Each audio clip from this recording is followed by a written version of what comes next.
Oh, Yeah. hey, we're really live. Do you see it? Yeah. Oh my God. Hey, everybody. Woo. This is so exciting. This is This is the crazy. first time we've all reconvened in probably 2 years or so, maybe even more. I am trembling and sweating because I'm so excited and nervous. It feels like, just a crazy, almost like high school reunion. But this is in celebration of this movie that we worked so hard on.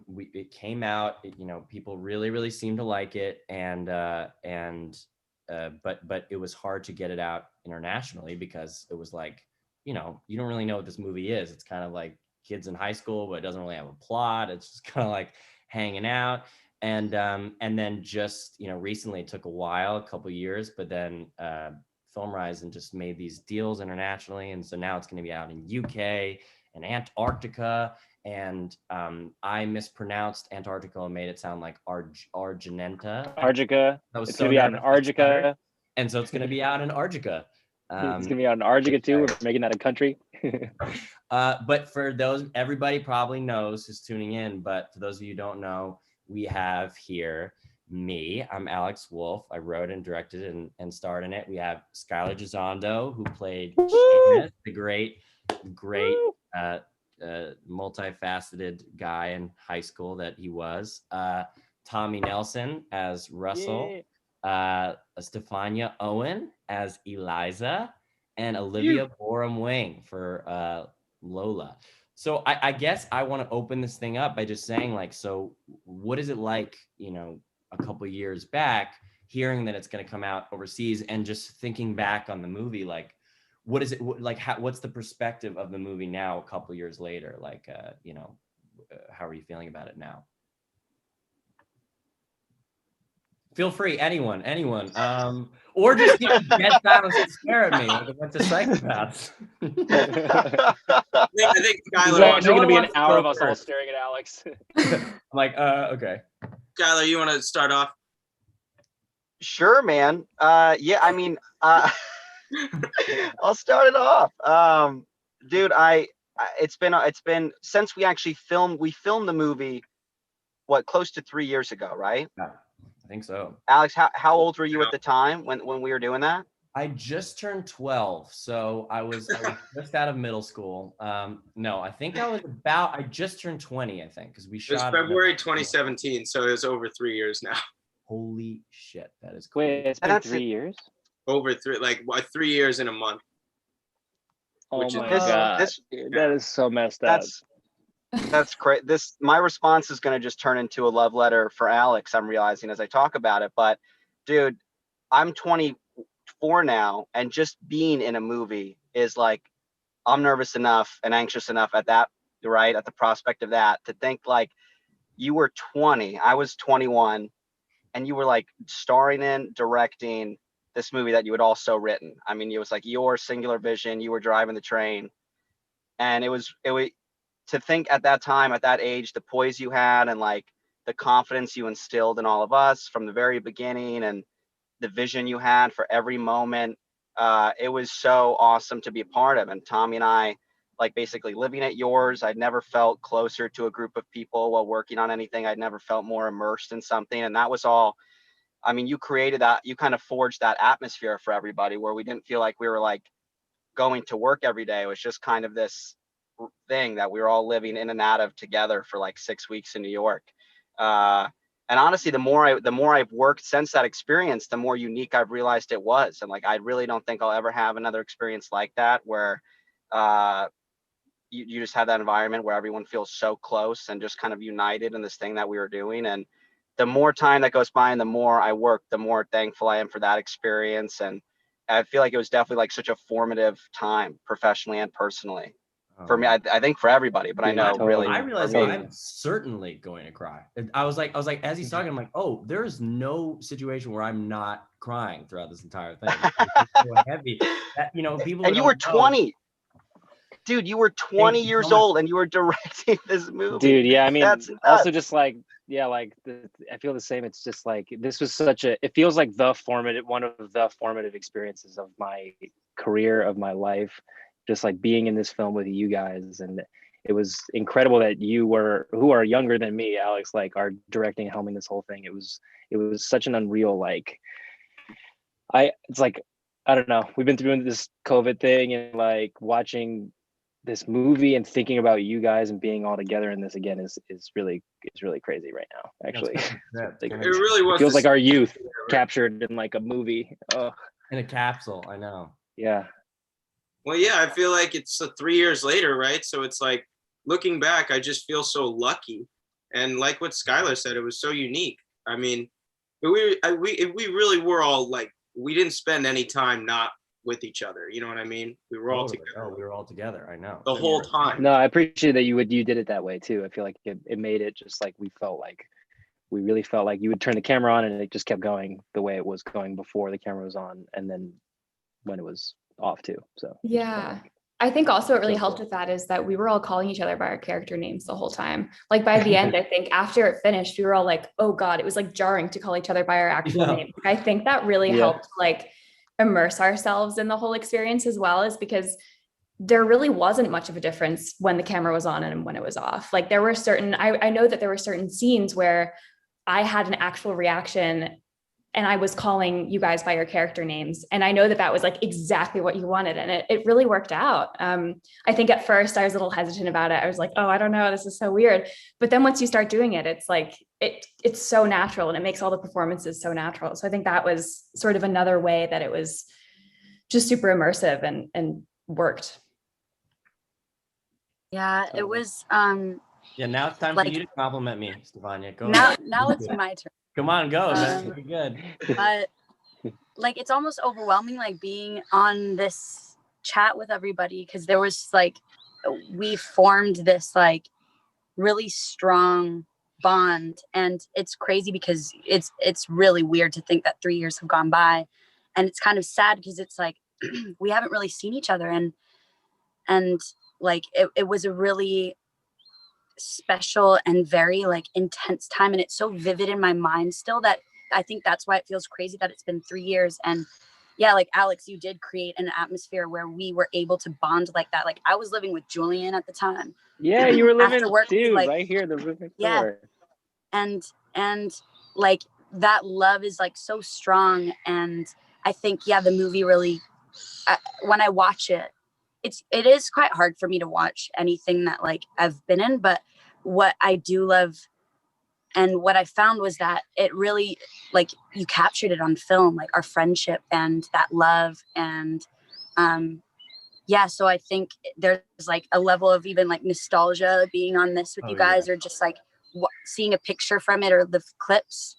And yeah, for sure, it was a special one where I get an ache, well, I think thank you for saying that, but it goes without saying that I feel like the movie didn't exist before you guys came on. Like, a lot of times I feel like with a lot of movies I've been a part of or that I've just seen or whatever, it's like, a person creates something and then you get your furniture for it, you get your actors to fill whatever. But I felt like the movie, I kind of wanted it to be really ephemeral and be really like, it wasn't anything until I got the people. So it was like Russell, I wanted to be completely Tommy's creation, and Seamus was a complete cardboard cutout until I saw Skylar's first audition. The first audition of Skylar, I said, oh, this guy's got the part. And that was funny. That was one part where like Seamus is a big part, and it was a really hard balance because he's kind of an asshole, but he's also really charming, and and I had to do all these things that were kind of tough.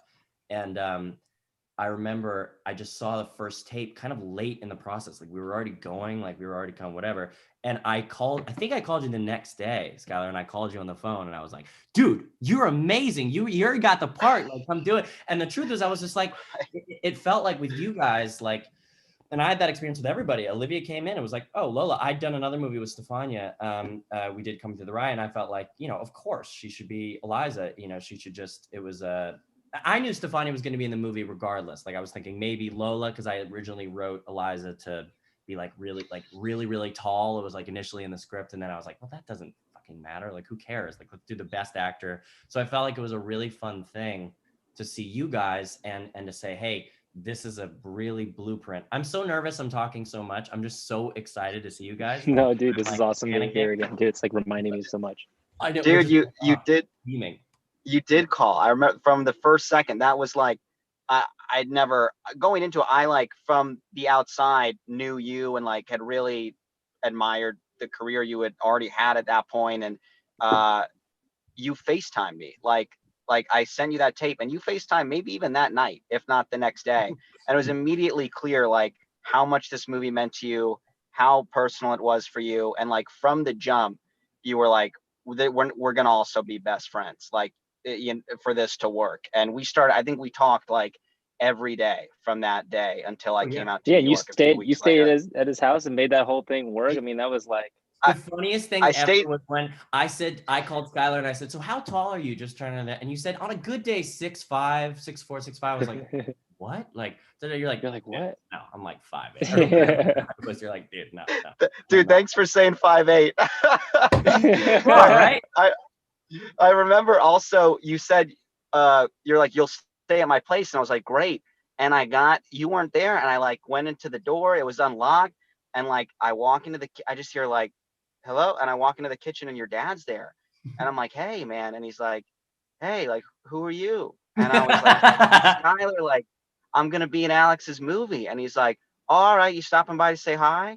And I was like, no, Alex actually said I'd stay here. And that was definitely news to both your mom and dad, which is like, we didn't know why not? And then I think a couple days later, the same thing happened with me, but it was Skylar who was like, hey, who are you? And I was like, actually, I'll be staying here as well. And he's like, you just stopped by? No, I'm living here too, man.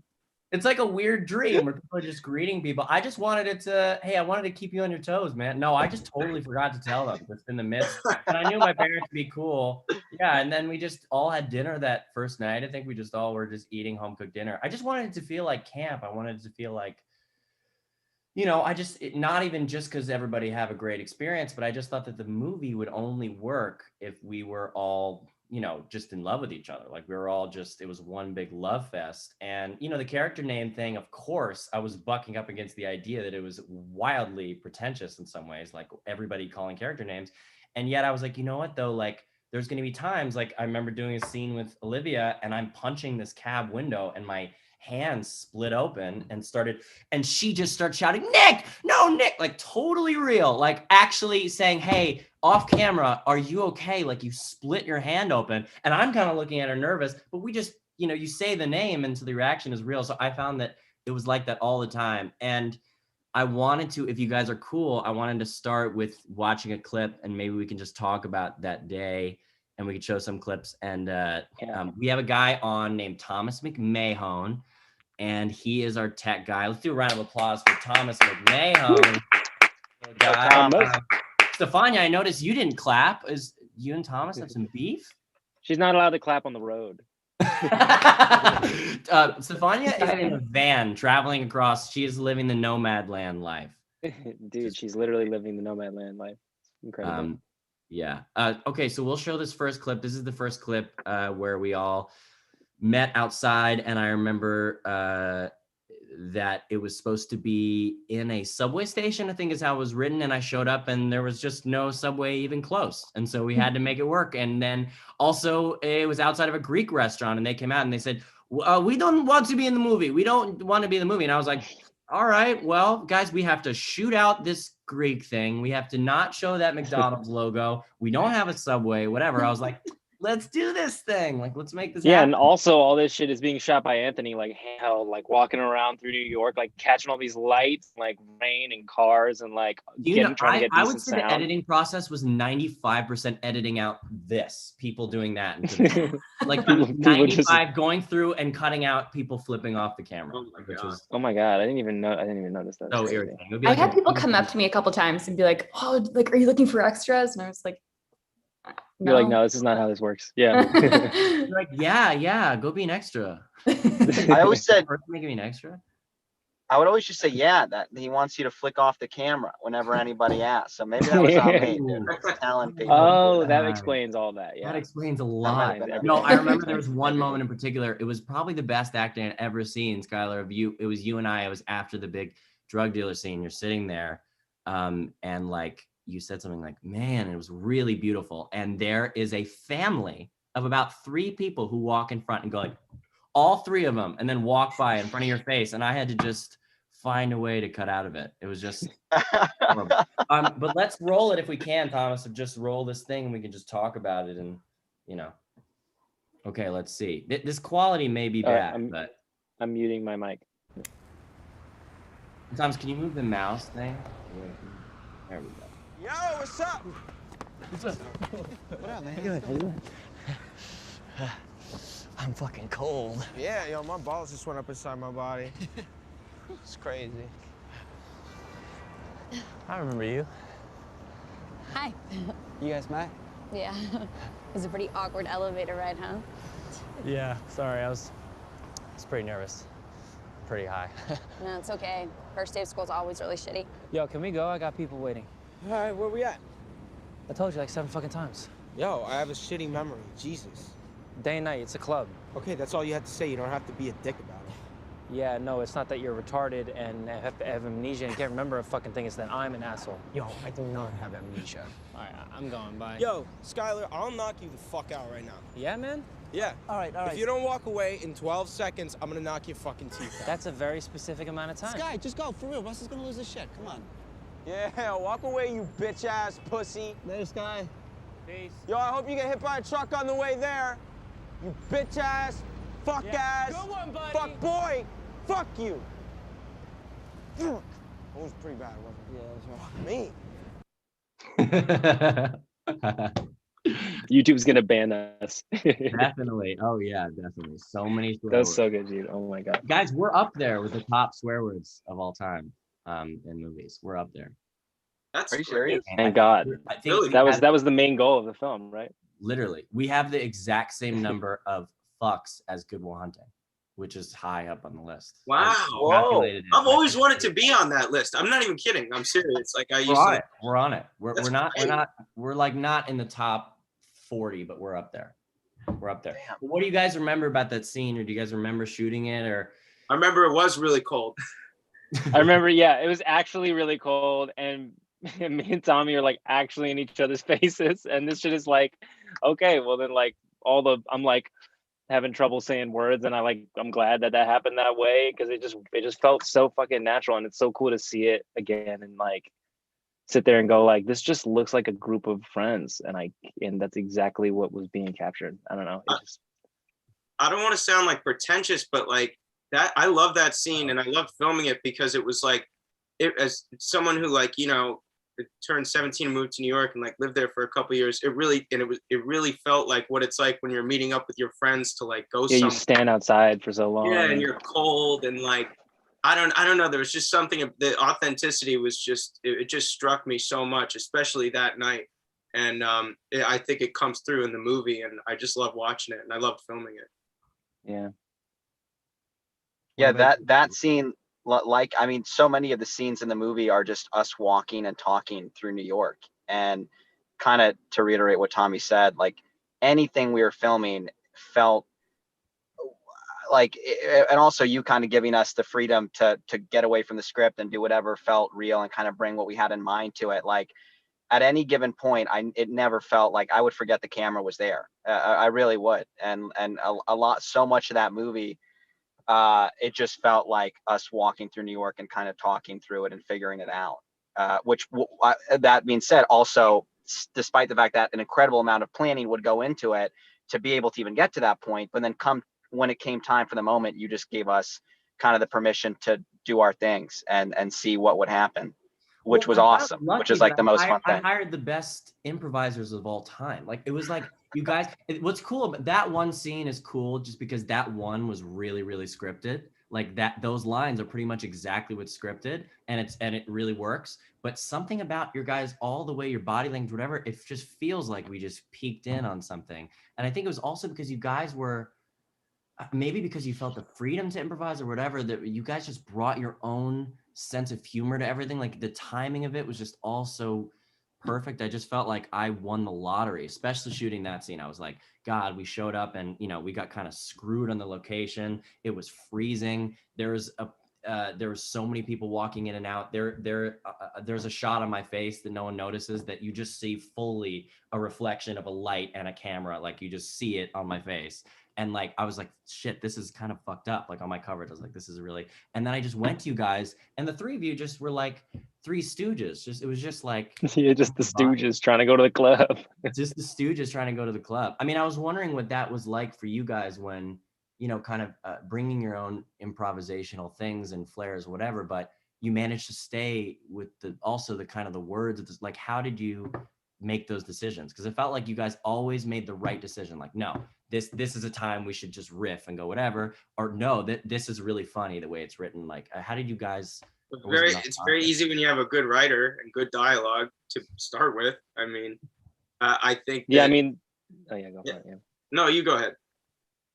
No, dude. No, fine, I'll go. No, first. I really. They're fighting again. It's happening. It's happening again. Yeah, fuck you, man.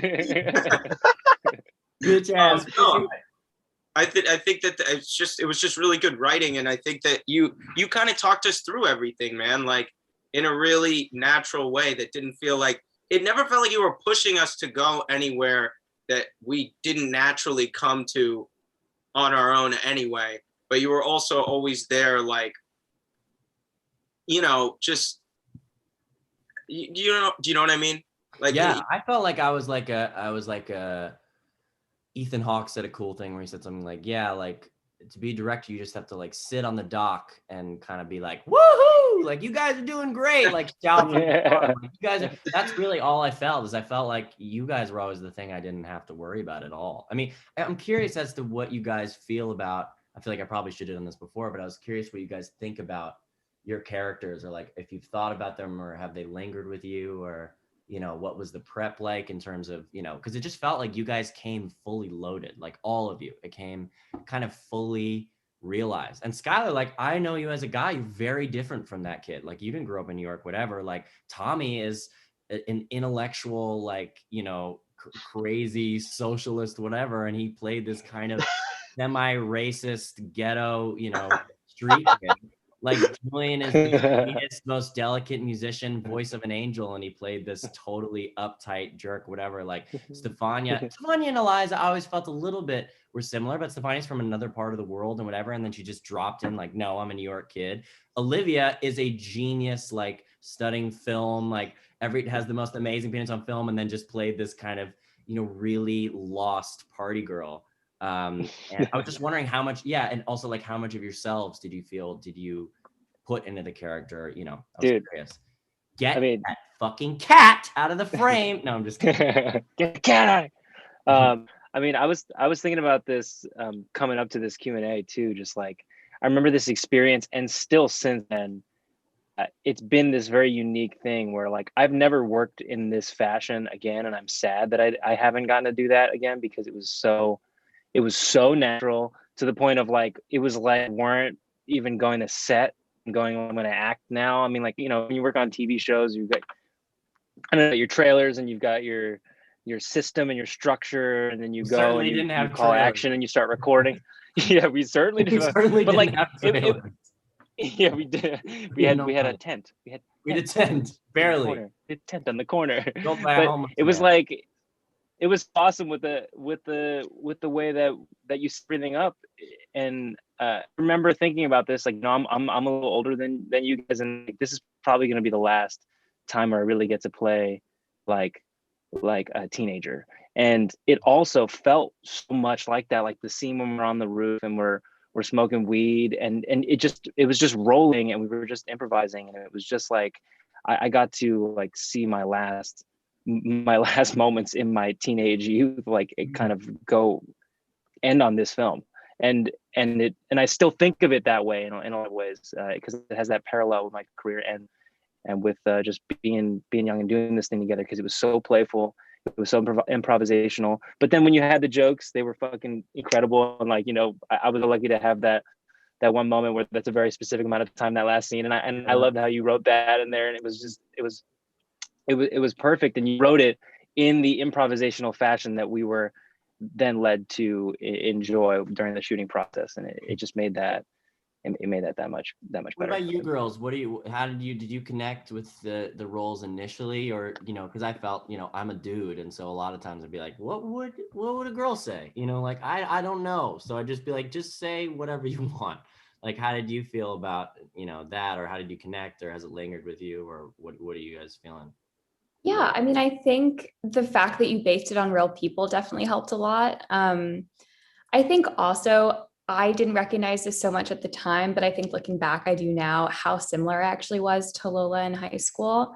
I mean, not necessarily in like the partying aspect, but definitely in the Sure? No, I'm just kidding. definitely in the kind of you're like no partying. Definitely just like how she's not so sure of herself. And I think it's an experience that a lot of girls tend to have in high school. Like, I don't think I knew too many girls in high school who were like very sure of herself in the way that a lot of guys are in high school. And I think it was a good representation of that, honestly. Like, I think it was written well. And I think it also helped that we were allowed to improvise. I mean, I remember in my audition, you gave an example of something that, like, I went to high school in New York, so I kind of know the experiences. And I think I'm trying to remember what example you gave me. I remember your audition was the most fun audition I've ever had. I knew Julian before. Skylar just sent in a tape, but Olivia came in and like, it was cool because I said, we don't need audition. I'm not always a fan of just like getting people off the street, but I was like, hey, let's audition like all girls in this age range, actors and actors. And you came in and were hilarious. And I think and I just remember it was one of the most fun auditions ever. Like, we just went for a really long time, like almost an hour. Yeah, and for me too. We did something. We did the scene, and then I was like, okay, throw out the dialogue, because it was something with like a club. It was like, I don't know. It was something to do with a club, and it was like I think I told you, like, you were with a guy and it was the first time and you wanted him to like you or something, and you were at the club and speaking really loudly, I think. Yeah. You were like, hey, how are you? And I was like, louder. And you were like, yeah, okay. Hey, how are you? That was just like, you were the only one who was really fearless in that. And I was like, okay, now he's like hurting your feelings and you want to cry, but like you're covering it up with like laughing and talking louder. And you were the only one where you were like tears in your eyes. You're like, yeah, well, that's cool. Like, I don't really work yet because I'm still in high school. But, and I was just like, yeah. And I think that was one of the most fun auditions for me too, just because I was allowed to kind of play like that. Like, I think that was a big aspect of the audition, but also of the film itself. Like, we were Is just that audition tape on the extras? I want to see it. Better be. I mean, it sounds incredible. So great. I could probably find it somewhere. What about you, Stefania, in terms of connecting with Eliza, or in terms of, you know, because I felt like maybe even more than the other characters, Eliza got molded by you the most.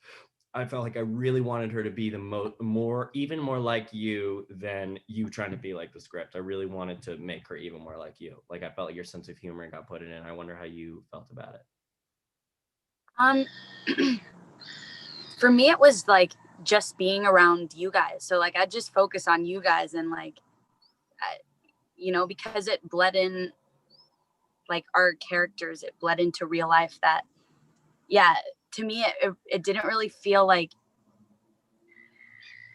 if I just focused on you while I was in the scenes, like, you know, then that kind of did everything for me, because I was just like bouncing off you guys. So I think that just the friendship and the love, that was everything. And like, also being in New York, like, that is just always so inspiring. And also, like, I felt really, you know, being there, and at that time, like, really present being there. And and just like, as a young person growing up in New York, like, I had periods of time that I was in New York as a teenager, and that, like, everything, you're just bouncing. You can't like overthink it, because everything's moving so quickly that you just have to go with the flow. So I think, you know, that was really helpful for me. But yeah, I have to say, like, all of you guys honestly. So cool. I feel like that's not giving yourself enough credit for kind of the amazing character you built, but something that I felt like, and I felt the same way, that something about this movie was the least, it was just ironic because I was directing myself and watching myself in playback, but I felt the least observing of myself, like the least examining. I kind of wanted everybody to feel the way I've always dreamt of feeling, where like it was all instinct. So I wanted everyone to feel like if that is your instinct, you go for it. And the second you start crafting anything, it's not going to work. And I was thinking about it, rewatching some of these clips, because I haven't seen it in a while. I realized like I probably couldn't do it now, and I'm wondering, how you guys feel, because like rewatching it, I'm like, that is such a representation of where I was at. I was like, you know what? All I want to do is make a movie like the Dardenne Brothers. I want to make a movie that is just capturing life fly on the wall. I don't know if this is how I'd make it now. Like, and I don't know how you guys feel, but it's interesting feeling like I don't know if I could give that performance, or I don't know if I could do that now. Like, I think we just captured it. Yeah, and Tommy, I'm curious you talking about your similarities with Russell, and if you feel like you could do it now to go back there, or No, I was gonna say, I guess I can only speak for myself, but I kind of felt like, even just watching everyone else, like it was one of those movies that, and people say this all the time about stuff they work on, but like, I really mean this. It could only have happened exactly when it happened, that exact way, for everybody. I think for me too. I don't think I could really do Russell again. Like, I just think that at that time in my life, I was just getting out of college, and like I was kind of crazy. Like I don't know. For me, it was definitely, I don't think I could do it again, because I just think it was perfect right then and there. I wanted to be that crazy, like out there, life of the party, but also obnoxious guy. And I'm not like that anymore. And I feel like for everybody, it happened at the perfect time in our lives to kind of hone in on whatever it was that made our individual characters unique. I just think it was just perfect. Like the dominoes fell in the right place. From there, listen, guys, everybody tuning in, listen to Tommy's voice right now, the way he's talking, and he's so eloquent and so patient. And now let's roll the next clip of the freestyle. Oh my God. Now let's roll. This is Tommy as Russell. Thomas, we can roll that.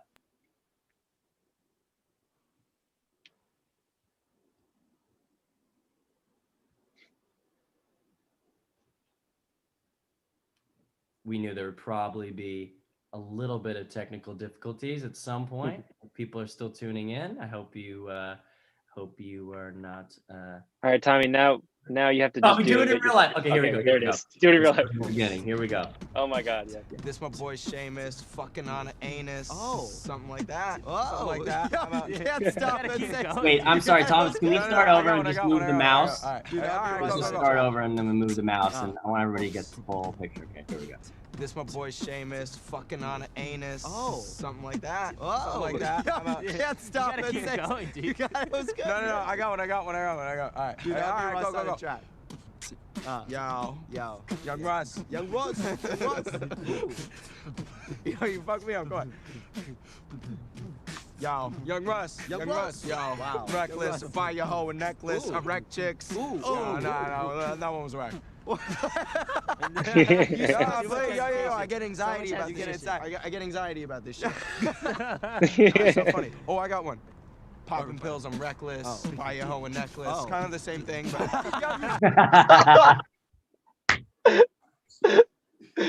Kind of the same thing, but it's funny. That makes me think of, so the first cut I did of this movie was 3.5 hours, and I watched it and I went, I think it's good. I was like, this is Russ's movie. I was like, there was so much footage that was so funny. Like, I've had daydreams of just cutting together a sequel of all the footage we didn't use, because there's so much great stuff.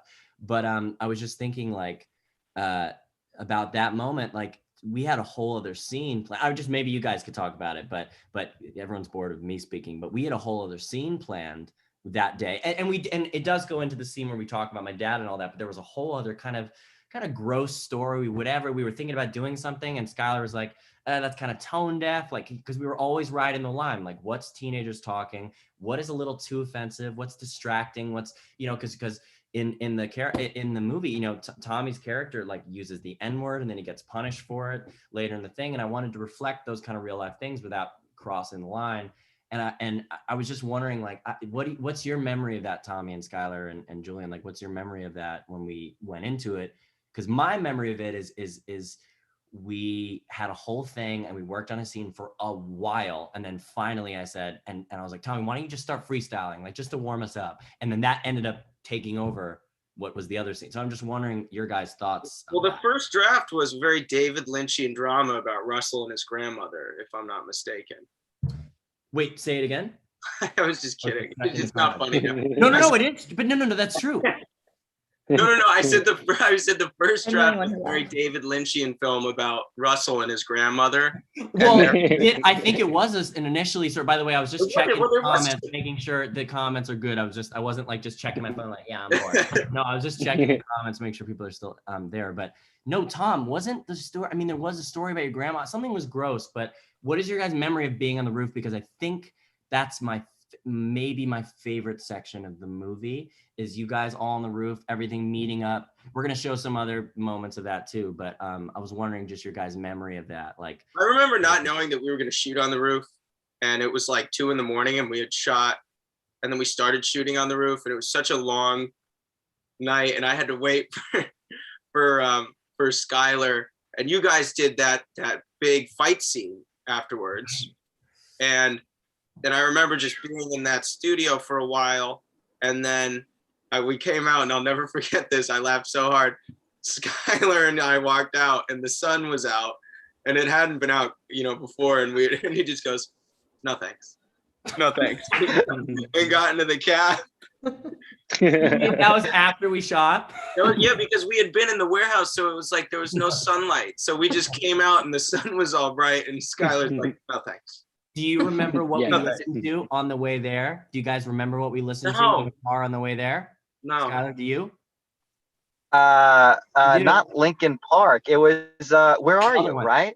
It was what? Where are you? Where are you? Where are you? And I'm so sorry. Yeah. You guys were singing that for the whole month. That was where that came was from? the theme song of the entire movie.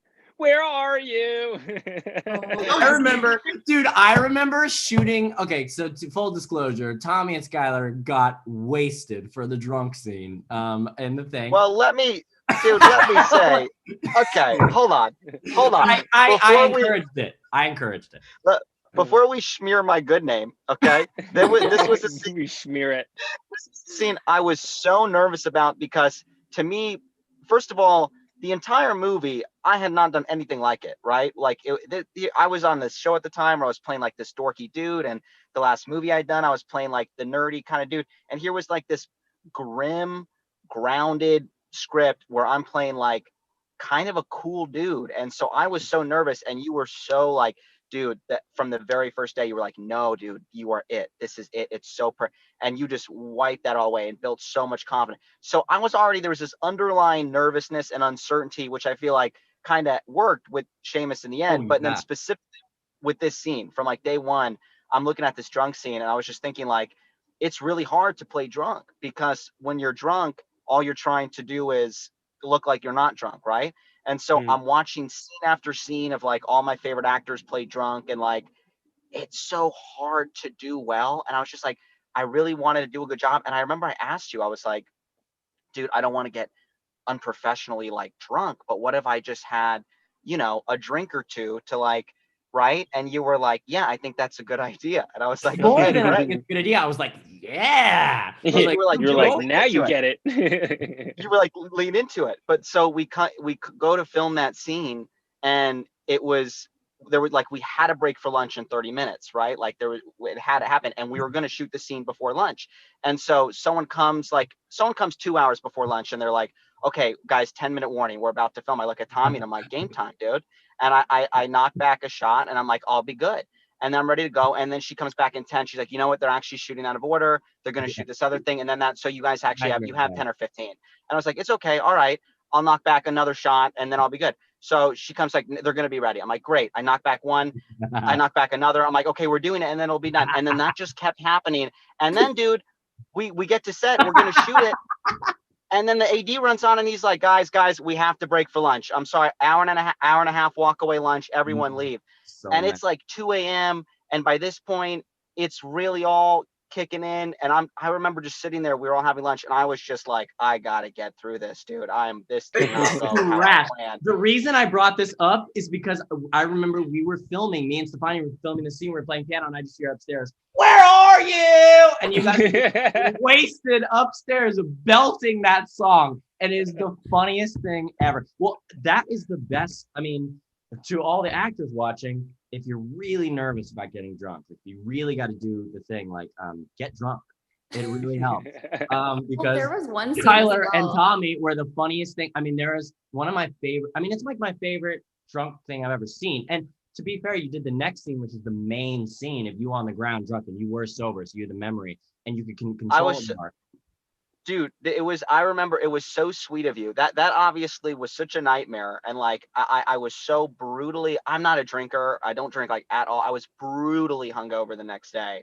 I like horribly hungover. And then like 2 days later, we filmed another scene where I was supposed to be very drunk. And in my mind, I was like, I can't do that again. I'll just have to act. I have the memory of it.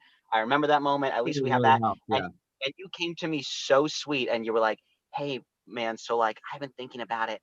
I don't think you have to do that again. I was like, that is such please be professional and don't pull that again and just like act. Dude, no, it was not unprofessional at all. It was exactly what I want. I mean, by the way, everyone who's watching, like, this is probably going to go on for a long time. So just stay in for the long haul. We're having a lot of fun and I'm going to take advantage of this and we're just going to do a really long thing because I want to keep telling these stories. But no, dude, that was like one of my favorite things in the whole universe and doing it. And I remember there's one just hilarious, I know it's just a small moment, but I think it's the hardest I've ever laughed in the editing room. And I would make Frank, the editor, play it for me. Like when I would start panicking about the movie and be like, it doesn't work. It's fucking 4 hours. Like, how do I, whatever. I would make him play me this moment where Skylar, you're in its arms and you hit Tommy so hard in the face. And he goes, oh, you hit me in the face. And it's like my favorite moment in the whole movie. And I just played. Because you really hit me in the face. You really. The funniest part, I think my favorite part maybe of the whole movie was the two of them shit talking each other drunkenly to me. Like before, like Skylar coming up and being like, dude, Tommy's out of control, dude. He's out of control. He's too drunk now. I'm like, okay, dude, okay. And then Tommy coming and being like, dude, Skylar is out of control, dude. Like he's out of control. Both of them. And then you'd go in the scene and you'd be at odds. It was so great. And I would just say, yeah, dude, yeah. You're like, I know. I was like, I know, dude. They're both out of control. I was like, yeah, he's out of control. I would just let it be. And it was just so fun. Oh, God. So Tommy and I got really close. Sorry, go ahead, Alex. Go ahead. No, go ahead. Dude, part of why Tommy and I got so close is because you had a room for him to live at your house, at your parents' place. Yeah. And every night we'd get home from set and Tommy would come into my room and I'd be like, dude, Russ, you have your own room, dude. He'd be like, dude, I'll just lay on the floor. I don't want to. I didn't even know that. And I'd be like, I need to sleep, man. I'd be like, we just worked like 14. I'm exhausted. He'd be like, just chill, and we'll talk. And then, like, I think we ended up basically just having to sleep over every night for like cute, a month straight. Dude, I remember a really fun thing. It's kind of a sad story, but about 6 months ago, I was in New York, or no, maybe about a year ago, I was in New York and I was at my apartment where Skylar, you and I slept in my bed at the apartment. For whatever reason, one night, someone just got in the back of your car. I'm not even kidding, Skylar. No, that's we're road tripping across the country and I just wanted to make sure you knew someone just got in the back of your car. Oh, my God! It's a little space cat. How fitting is that? Cat. But also just the casual nature of her getting in the back seat of the fucking car, and you didn't even look back. And she just got in. It felt like you just get murdered. Breaking news: tragedy strikes during a Cat in the Moon. Cat in the Moon Q&A. Yeah, I guess just tell her to duck or something. But whatever, she can be part of the Q&A. What's up? Who is that? You and Alex want to go hang out in the thing? Okay. All right. Thanks, man. Appreciate it. So sorry. That's awesome. You go stand that outside is the so car. classic. This is what the Just shooting was like. We just anybody who wanted to be in it, they just get in. I say, great, you're great. I don't even remember what we were talking about. You're talking about in your apartment. Oh yeah. Okay, so about 6 months ago, maybe a year ago, well, when we were filming the movie, Skylar and I went to my apartment, and we, for whatever reason, just he and I crashed at that place. I think it was after the big fight scene. I think you said, I don't know if you remember, but I think you were like, dude, I want to come sleep at your place. And it was a really sweet moment. And you came to my house, and it was like, we went through something really heavy and the sun was coming up, and I think we didn't want to spend the night apart. So you and I'm going to get choked tonight. You laid in the bed and we slept head to toe. We were joking about it. And we had all this fake blood on us. It's not COVID. I'm just choking on my own emotions. We slept in these pillows with this fake blood, and I remember the next morning it was just fake blood, and I just threw the pillow in my closet and I didn't think about it. And about 6 months ago, I was opened up that closet that I hadn't opened in a really long time because I've been in LA, and I open it up and it's got our fake blood on it, like crusty and kind of disgusting, and I held it and just burst into tears. Like it brought me right back to the whole experience. I just remember that and waking up together. Well, dude, that night, no one knows, and like you were never tell anyone. When we were filming that fight scene, do you guys? I'm echoing. Are you guys hearing the echo, or am I? Yeah, I'm hearing an echo. I hear a bit of an echo. Oh crap! I'm feeling an echo. I'm hearing an echo. Yeah, sometimes my computer does this. Keep telling the story, and let me just try and mute myself. I think I'll mute myself too. Okay. When we were filming the fight scene that night, which we like choreographed, obviously, but at the same time was just really intense, and it was supposed to be messy. And I was so like jacked up for that fight scene. I was just doing push-ups in between every take, and like, cause I had to come in really hot. And Skylar, the story is so good that I'm gonna log out. I'm gonna log myself back in 1 second, and you guys talk amongst yourself. I'm gonna leave the meeting and I'm gonna enter back in. I hope that doesn't link. Will that screw anything up, Thomas, if I exit and come back? You're good. You're free to join back in. Okay, and then I'm gonna exit. I'm gonna come back in, and I think the microphone's doing some kind of like. I think it's me. Horror movie sound too. Yeah, it's me. Guys, now that Alex is gone, I mean, finally, come on, dude. Now we can finally. Cat in the Moon. I don't know. I saw it, man. You know. You guys see Jumanji? His performance? I don't know, dude.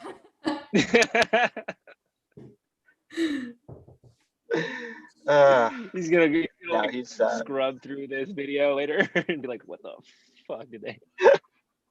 There he is. I think it's good.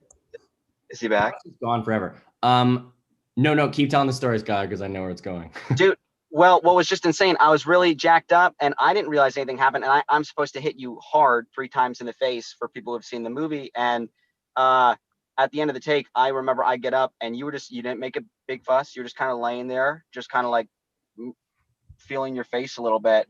And you didn't want to draw attention to it. But then like the stunt coordinator walked in and you had like I had hit you in the face and like broken or dislocated your jaw during that scene, basically. Yeah. And you just like didn't say anything, like didn't want to make me feel bad. I was like on the verge of tears. I was like, oh my God. And I didn't even realize I hit you in the scene. We were so fired up. And you just like, no, it's good. Like yeah, we're good. And we just went right into another scene. I was like, dude, you need to go to a hospital. And you like, and I hate to rat you out, but you did hit me again. And then I hit you again, which makes it worse. I'm literally the worst fight scene partner of all time. This is really. It was amazing. Like it was amazing. I used the take where you hit me, and then guess what? It was there was payback on my guilt thing, because in the fight scene with all the preppy kids, I accidentally hit one of the kids in the face. You did. Yes, I accidentally hit one of the. Sorry, just got a message that the audio problems are not happening.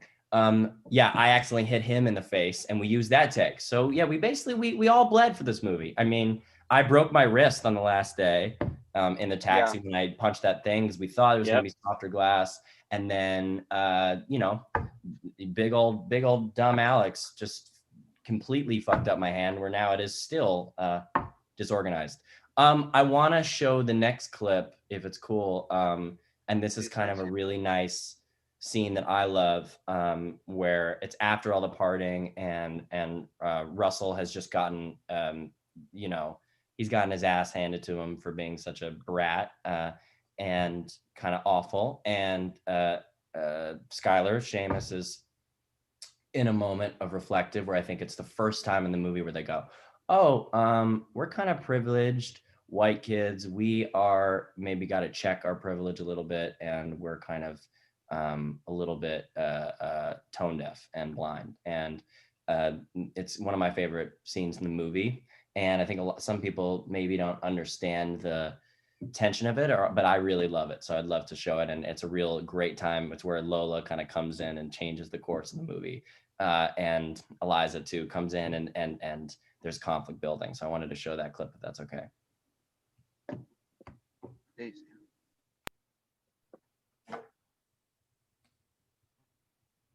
Hi. Hey, baby, how you doing? Good. You good? Thomas, I'm gonna be such a jerk, and can you move the mouse? I'm sorry, dude. I have that horrible OCD where it freaks me out. Can we start over? Sorry. Sorry. Your neck. Hi. Hey, baby, how you doing? Good. You good? PDA. Stop. Come on. What? No. Why? Because What's it's wrong too with much. it? What's too much, sweet? Hi, your neck, right? Yeah. Yeah. Hi, I'm Lola. I'm in your class. Yeah. That was funny. It was? Yeah, I laughed. You're wearing a suit. What? Yeah. That's fun. You look a little dorky. I like the suit. I do too. That's what I was saying. No, I like it. I like it too. I was kidding. You don't have to lie. I know it looks bad. No, it doesn't. It doesn't. It looks good. It looks good. What? Do you have an extra cigarette by any chance? Yeah. What? Nothing. Just. What's wrong with you? Nothing. Oh, thanks. Do you have a light? Come on. What? We're What's in the problem? public. Since when do you care about that? What do you mean? Since when do I care? I just. Hey, do you have a light? Oh. It's fine. It's just. Too much. Too much. Yeah. They're so good. Oh yeah. No, it's okay. All right, I want to talk. Okay. I don't I like can't that. kiss you in public anymore? I don't like it.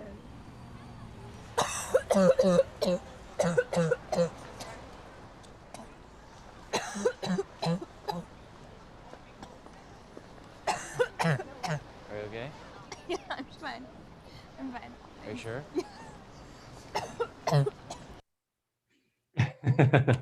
This is so good.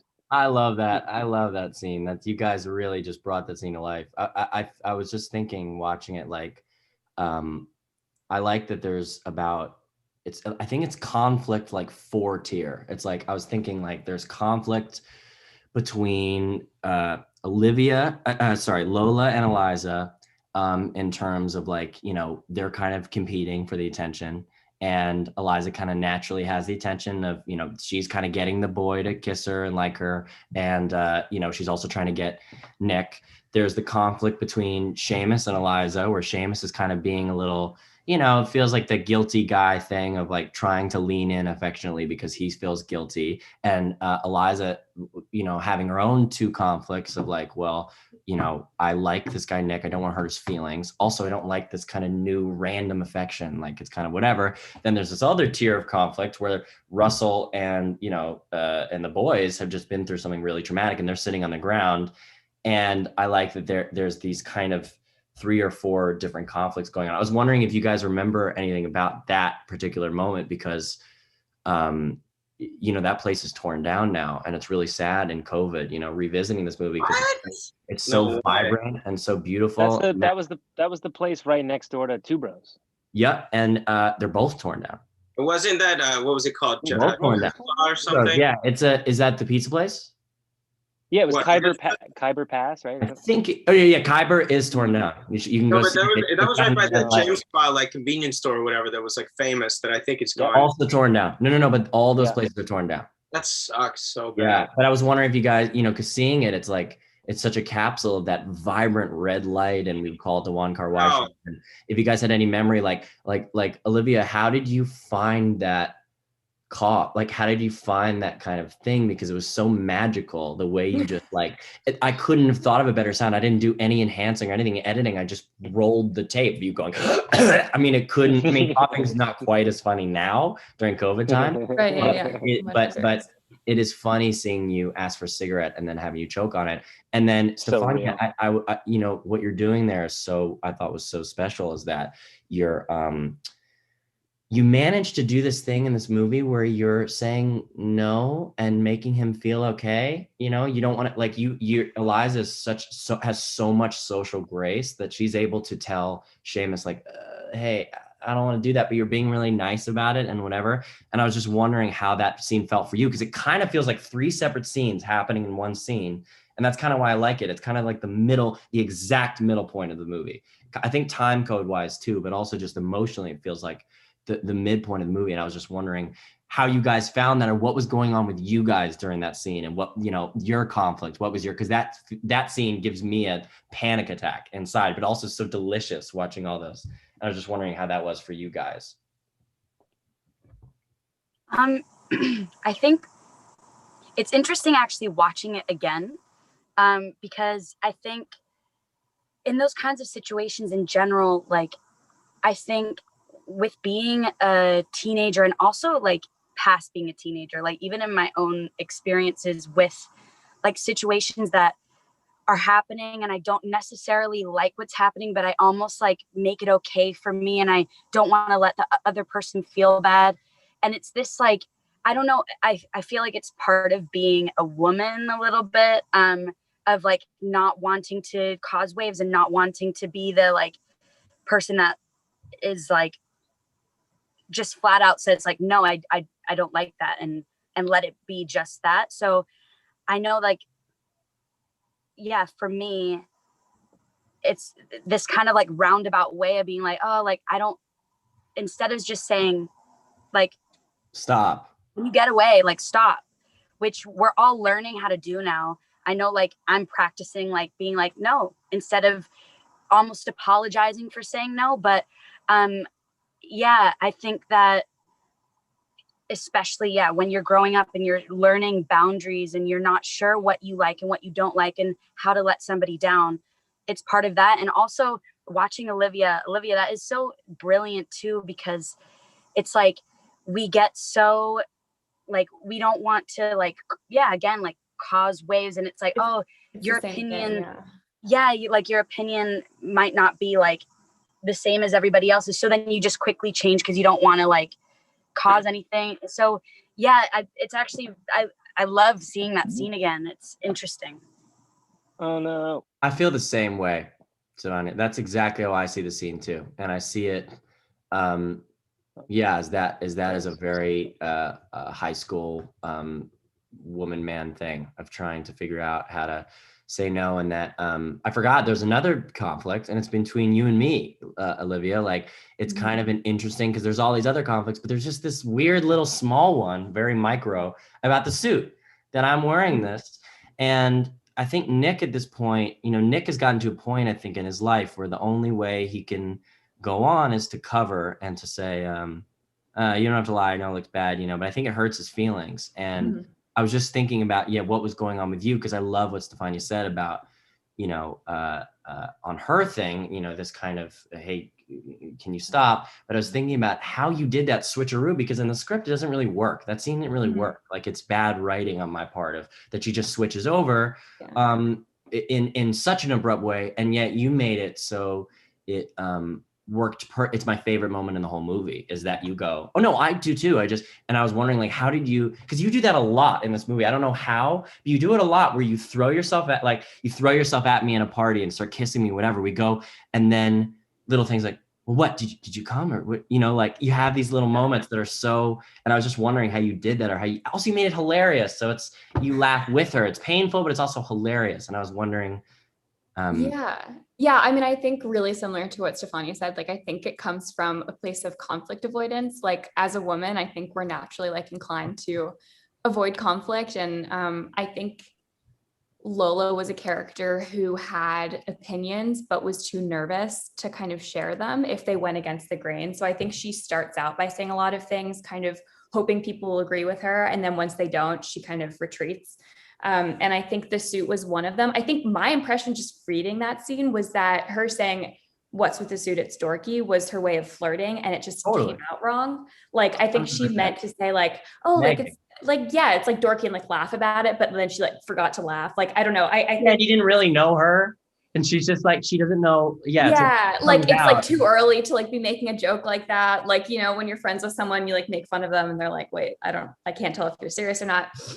So I figured it was kind of just one of those, or maybe she's like trying out sarcasm, like doesn't really know how to do it yet. So yeah, I think for me, a lot of where Lola was coming from was just wanting to be heard, but wanting to be heard in a positive way, like not wanting to be argued against. Yeah.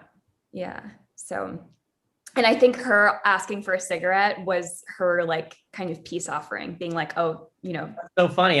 That's what it says in the script. It says Lola asked for her peace offering or something like that. Oh, really? Okay, that's interesting. That's perfect. What about you guys, Tommy, Julian, and Skylar? You know what's hilarious? I just forgot your names because I was about to call you the character names because this is how it went. I've done that like 6 times so far today. Like almost, yeah. Oh. Like well, Julian. Yeah. What? It just froze. Wait. Hello. Did we all just forget how to? Did we all just forget how to talk? No, but something froze. All of us just had a panic attack. One freak happened, and we all had a panic attack. No, I was from your guys' perspective, what was going on? Because I love that scene. It's really juicy, but it's kind of short and a lot of stuff going on under the surface. And I was curious how you all did that because I'm pretty sure not one person says what they're feeling in the scene. I'm pretty sure not. I think everyone's lying. Every single person. She asks, "What's wrong with you?" Tommy says nothing. You know, Skylar says it's too. Stefania says it's too much, but she's smiling and she's kind of saying no, you know, and Skylar, what he really wants to say is, I'm scared. I had a scary experience. And also, I don't feel romantic towards you right now. So I am pushing. I feel like everyone is pushing against their own thing. And I like to believe that Lola didn't even register the suit as dorky. She literally was just like, I need something to say. And, you know, sometimes you just it could go either way. And she just wants something to say. I was wondering just on the boys' side, what was going on in terms of, and like, Skylar, how did you make it?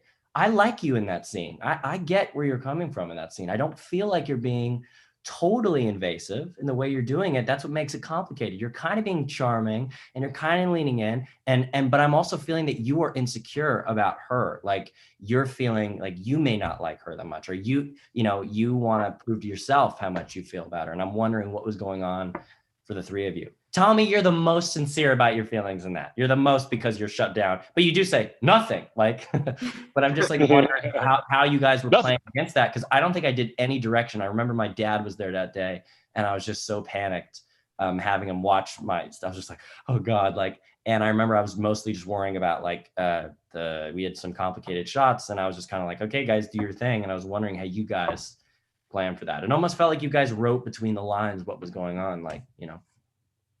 For Russell, I mean, like it was just like the complete embarrassment and like ignominy of being emasculated like that in front of your friends, and you just wanted to just literally do nothing but sit there and think about it. And I think there is some remorse there too, but not enough that Russell was never the type of character to be like, I think I want to talk about my feelings with you guys now. You know what I mean? Like he was of course the type to just sit there, and I think it was like, I think between the three guys before the girls show up, there is kind of like an unspoken like, all right, that was fucked up and we all kind of suck, but let's not talk about it because why would we do that? You know what I mean? Because we are young men and that's not what they do. Yeah. And it's funny because every single draft, I had a line that addressed it. Like, hey, that was kind of messed up. Are you okay? Hey, whatever. And every time I just went, let's cut it. I tried it so many different ways. I had the only line that said about it is Seamus going, oh, fuck, man. That's all he says. And that in itself feels a little phony. Like it feels like he is more disturbed than he's letting on. And like, so I realized like, okay, the less they address it, the more pain we actually see in them, that they can't even acknowledge it. I thought that was a very cool last minute thing we did, was cutting out all the discussing of it. Well, I really like Alex, what you, because he's just staring at the drugs like as if he like has something to do. Like he's just like, oh, like just to keep himself occupied. I thought that was funny. Yeah. I'm sorry, Skylar, you go ahead. Yeah. no, Tommy, if you ever interrupt me again, man, we're gonna have a serious problem. Alex, something you just said it. You said like I forget the exact wording you used, but something about like we don't want you guys to directly address how rocked you guys all are by the experience you just had, and we're all covering. And you gave me a note in a scene we filmed, kind of akin to what you just said, like halfway through the movie, that kind of informed everything else for me in that whole movie, especially that moments like that with Stefania, where I'm clearly feeling a certain way, but pushing through that. And it's in the diner scene where I kind of come clean to you that I've just been terrible to her and cheated on her a bunch. And it was one of the audition scenes. It was the 2 audition scenes. And it's so beautifully written, that scene. Like it's so perfectly written. And I remember I did it a very specific way in the audition, which was like really down in the dumps, really coming to terms. The only time in my mind, Seamus just feeling sorry. I'm coming to terms with this. Shit. Skylar, you're saying such amazing stuff, and you're breaking we did the scene up a couple times. I remember, and that you told me, you were like, you're breaking up. When did I start breaking up? Oh, no, I think you're good. I think it's good now. Yeah, maybe you want to exit and log back on, or is that more dangerous? Is it okay now, or should I leave and come back? I think leave and come back. Oh, okay. Or it's good. Let's leave it. Let's leave it. Let's not touch it. It's good. Sorry, keep saying what you're saying about the diner. Where'd I cut out? At there. No, just kidding. No, we got to the diner and all that. And you were saying. Yeah, so we got to the diner. Right, and I'd done the scene.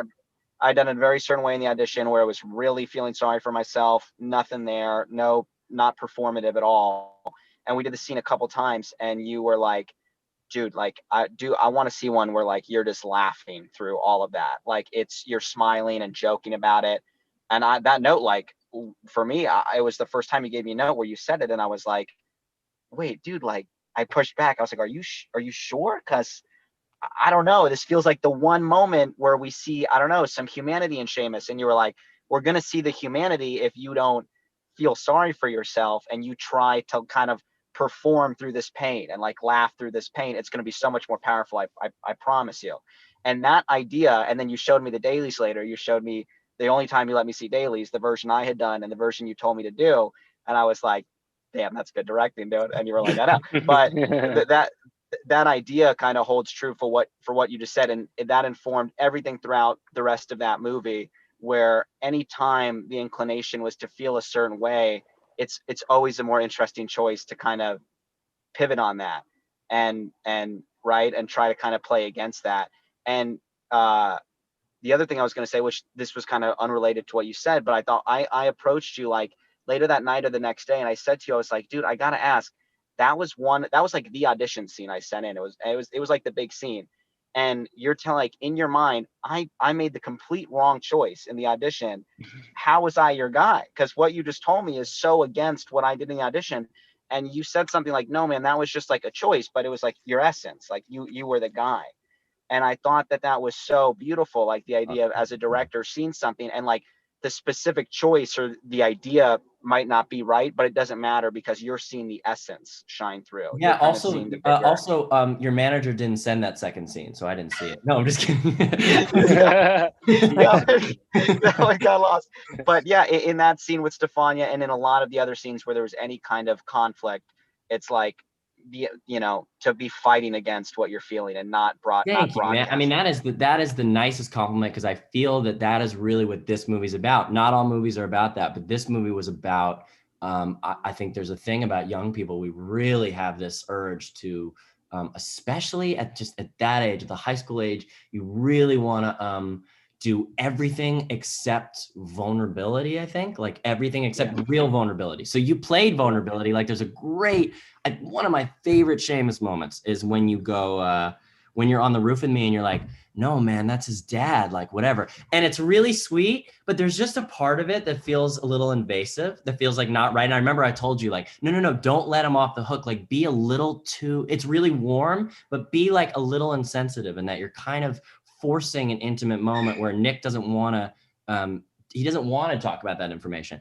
And I thought about how the most vulnerable moments in this movie between the boys is through laughter and joking. And that's why I love you in that diner scene so much, is because there's so much vulnerability washing through your face as you're saying like, dude, like, I can't believe it. And I just felt that it was one of the most beautiful things when I saw you do that. And I saw all these other things open up too. Like you just started using your body and being like, yeah, man, so I got to tell you something, whatever. And it was funny because whenever I showed this movie to young people, they'd go, oh man, that scene in the diner, I was just panicked. Like I was just panicked for him. Like, oh God, like I knew what was happening. And then older people almost always said like, that is where I fell in love with Seamus. That's when I knew I loved him, that he really, I saw how hard he was trying to whatever. And that seems to be, I remember someone said, I think it was like Bo Burnham saw the movie and he said, that was some of the best acting I think I've ever seen ever. Was he said you in that diner scene. He was like, I think that's one of the best, some of the best acting I've ever seen. He said that. I was like, whoa.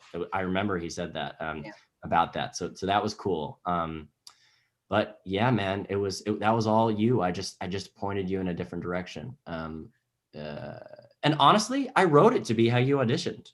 It was, I figured out in the moment, I was like, oh, let's do something else. Let's push another way. It wasn't like there was a choice in my mind. That was kind of with all of you guys. I had these ideas in my head of what things were supposed to be, but I really tried to abandon that when we showed up and just go with what was happening in the moment.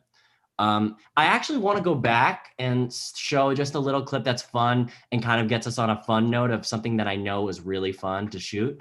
I know it's kind of in the same section, but Thomas, can we go back and just show the grocery store stuff and we can just tell a couple stories? I know this is going to be long, guys, but we've been going an hour. I figure hour and a half, 2 hours. Why not? Just fuck it. Let's go for it. Oh, and my great girlfriend just brought me an iced tea.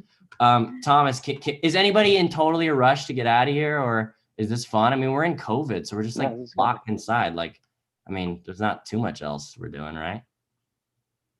I don't have the grocery store queued up because we took it off. Okay. If we don't have I can get it for later if you want to bring it in. Okay, we'll get it for later. For now, I'd love to show a great moment I love between me and Stefania. That's a little short scene, really short, but the physicality of it is one of my favorite things I've done on camera, and one of my favorite things I've seen on camera. And it is just me and Stefania walking into a room after I've had a fight and we've done a lot of drugs and whatever, and it's just really intimate. And I just wanted to show it. And Stefania, you could just talk about what was going on and how we talked a lot about the dynamics of how you had a boyfriend and how I didn't want to intrude on that, but also we were really, really attracted to each other, but also really, really careful. And I just wanted to show that, and just maybe we can just watch that, the bedroom scene, and we just talk about that if you want.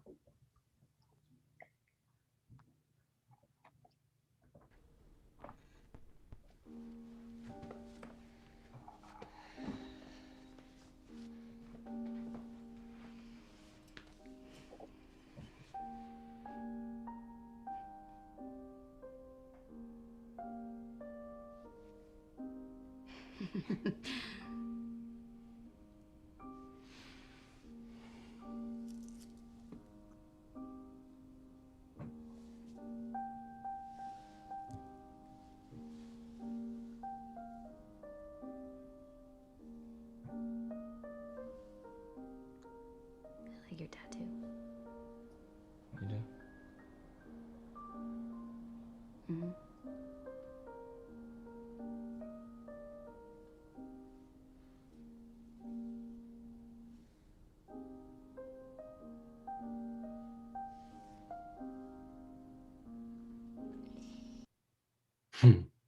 I just love that, all that physicality, and there's no words said, but I was just wondering, like Steph, like how you did that, I'm wondering if it was, you know, the fact that we were, you know, we're really, really good friends and we're about to do a really intimate kissing, you know, and, you know, kind of a sex scene. And that's always daunting. But I was wondering how you know, because you're just so fit, like you're so physical in that, and there's just so much going on. And I just noticed there was something about you in this role that needed to be for Eliza, where we could just put a camera on you and you didn't have to say any dialogue, and almost any dialogue was almost superfluous, where it was the opposite of Tommy, where I wanted, you know, he was a good example of every time I put a camera on him, I needed him to be talking. And I think if he wasn't, it'd have to be a big moment. Like, I think he's talking to fill the air. And with you is the opposite, where if you talk, you really are going to say something. And I was wondering just in that, how you did that, or what was going on, or what you remember of that scene. And if we listened to music, because I don't really remember if we did, but you know.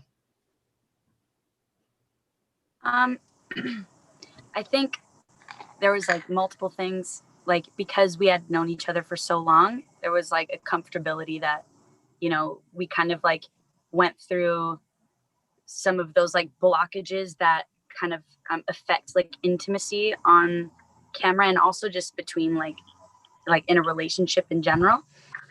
So that, yeah, so the physicality of it was, even though it's still nerve-wracking because you're like, but that's also part of the scene. Like it's like all heightened.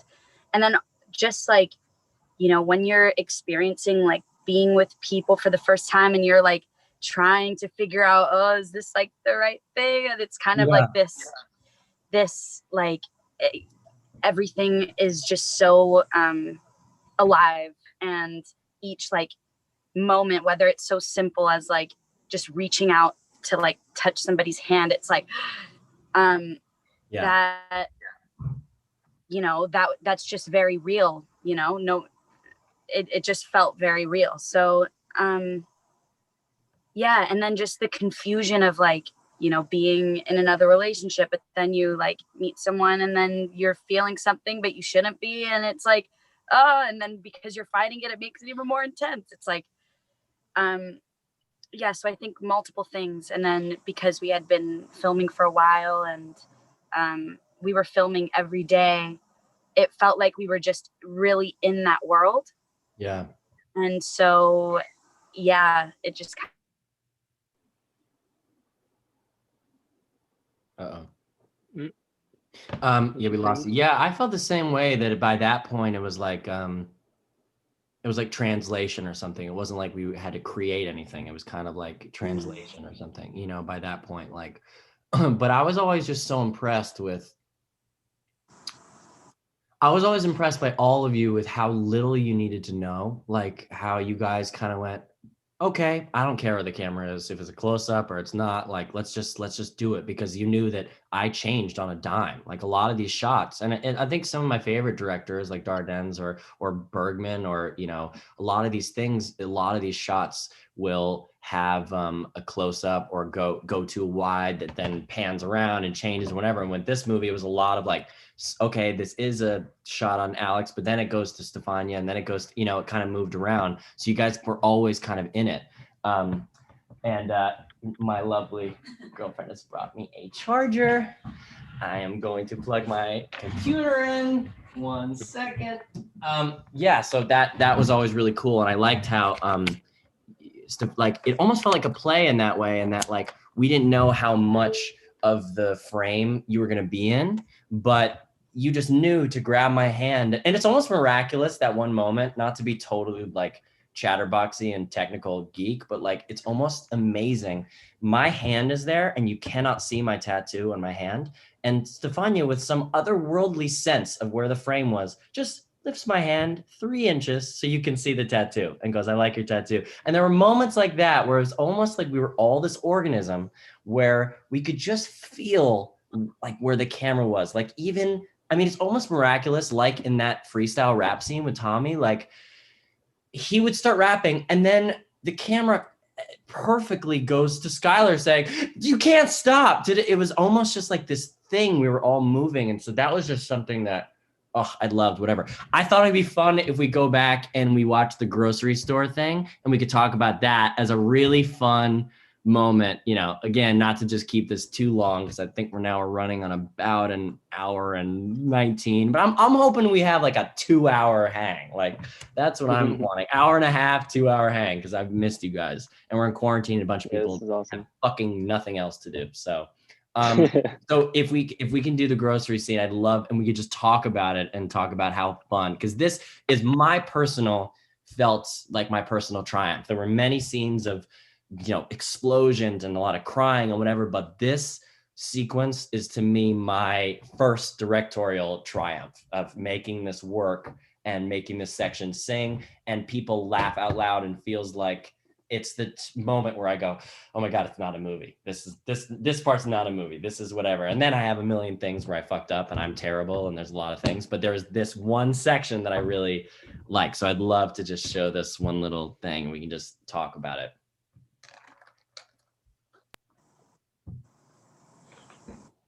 My dad's gonna fucking take us out to the club, and he's gonna get us. Yeah, I gotta go in there.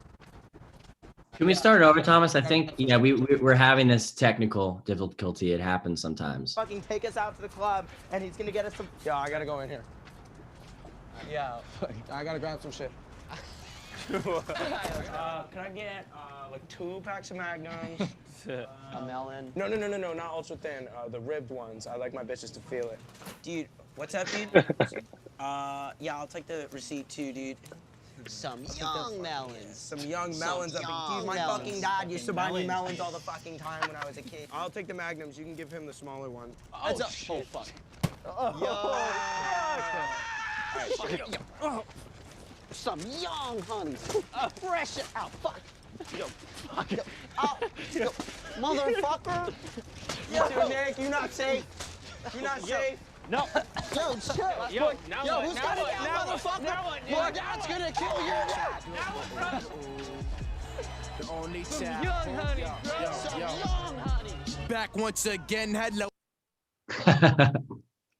Yeah, that's a triumph for me to watch. Oh my God. Ones that, a lot of people are like, why would you be proud of that? It's just some stupid meandering shot with no plot or anything. But for me, it's like, it may be in my own sentimental reasons, but it really feels like a proper reflection of what was going on with us in that moment. And I believe, and you guys can talk more about this, I believe it was your last shot in the movie. I believe it was Tommy and maybe Julian's last shot in the movie. Yeah, it was. I was just gonna say it was the last shot for me. I think me and Tommy both rapped that day, and I remember that being like, it was like the encapsulation of all of our energies coming together and just going like, yo, we got to go wild for this shit. Like we've been hanging for this last couple of months, and it was completely unplanned. And I think we just wanted to do one more thing because we had finished all our scenes, and like, but they still hadn't done the that's a wrap on Skylar and Russell or whatever. But yeah, also how in on it was that deli guy? I can't remember. He had no idea. I think we literally bought stuff. He had no idea. No idea. No, so he didn't know, and he asked after. I want to avoid doing a mean accent, but he had an accent and said, "Were you filming? Were you filming?" And I just said, "No, man." No, man, no. It's just we were taking pictures, and he was like, "Very cool, man, very cool." But very cool. Not what happened. I remember Tommy had. I want you guys to tell your version, but I remember Tommy had fake money, but then he realized he had to buy condoms, and we had just before gotten product placement from Trojan, and they were like, "Yeah, kids, safe sex, like we're all about it," so that we could just do a full close up of Trojan. And he needed real money to pay for it because the guy was a real guy, and he just didn't really. I think he saw the camera, but he, New York is so weird. You don't know if we're just taking random people coming to your deli filming things. He had probably 9 homicides before. We ran up quite a tab on there too. It was like 80. It was a lot of money. It was like $100. And I was he's not gonna ask questions when you're giving him $100 because it was one take and you just bought a lot. It was like an for a melon and a bunch of condoms and some flowers. No, we bought a lot of stuff. I feel like. Yeah, I mean, what is your guys' memory of that? Because I remember, seeing that daily, and I was like, we were just grabbing everything and just trying to have as much fun as possible. It was one take, and we only had one take. Yeah, we didn't. We didn't even cut in the store at all. I mean, like you cut later, but we just did it all in one. It was, we really just went in. It's like a documentary at that point. You know what I mean? Yeah, like, we went to a documentary, bought some. But real nothing feels jellies. out of character. It feels like guys don't say anything. There's one moment where I think you, Julian, I think you pulled Tommy back because I think you had an awareness that he was blocking me. It was like a very cool thing you did. I think you went like that once, or that was just a funny character thing you did. Or I was just the only moment I cut out because it didn't seem. The rest of it, I'm almost positive was just us like rolling and doing it, and then just bringing in our own jokes of motherfucker, because we would make fun of Skylar's LA accent, and then we would talk about an Uber driver being creepy and saying some young honeys out here, and then we just made it whatever. And even though nobody knows our inside jokes, you just feel a rhythm and an energy with that part. But I was wondering if you guys remember like running across the street, or like what was your just memory of that, or is it just bliss, or was it really stressful because it was at about 3:30 in the morning? it was so fun. Skylar, I think you're on mute. Yes. Yeah, dog. Hey, yeah, dog. There we go. Yeah, dog. Young Dog. Sky on mute. Dog, crushed. Dude, I've been this whole time you guys have been talking, I've been like, yeah, and then right, and that. Right, I was just like, no, it's okay. I'll just. Dude, doing it at the end was like the perfect timing, because I just felt like we got to see this culmination of the result of us that having spent every waking hour together for like the last 5 or 6 weeks.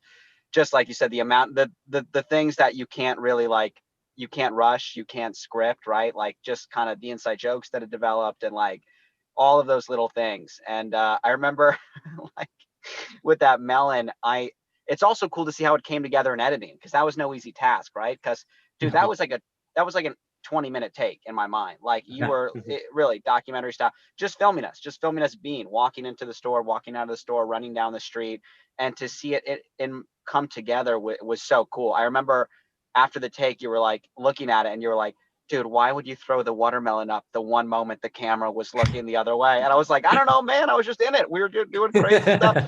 So that's really like on a technical level, that was so cool to see. And then on like just on an emotional level, it was really cool to have it kind of come to an end there, with you guys in that moment.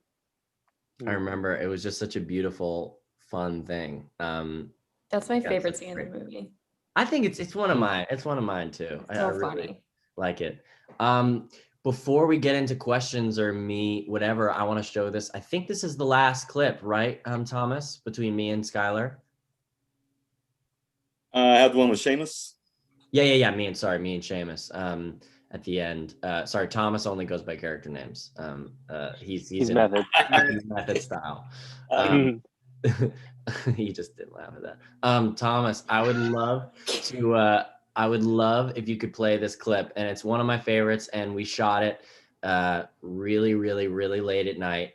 And I remember it was I wanted everything to feel really, really realistic, like hyper realistic, almost too realistic in points where it would be boring and I had to whatever. But this one I said, hey, can we spend a little money on lighting here? Like, can we like make it like orangey and there was a glow?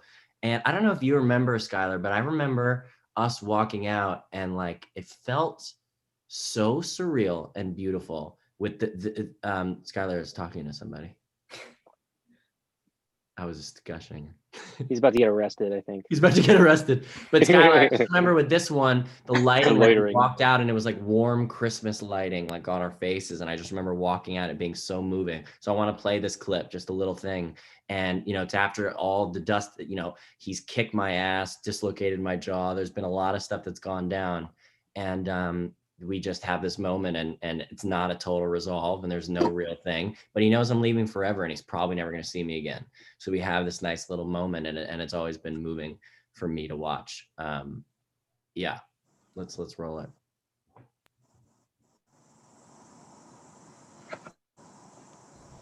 Yeah, I think your face actually looks better this way. I was thinking the same thing.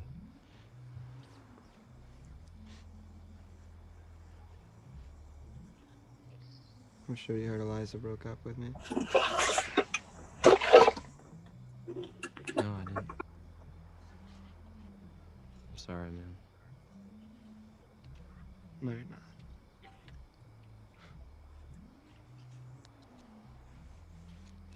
I kind of fucked that up.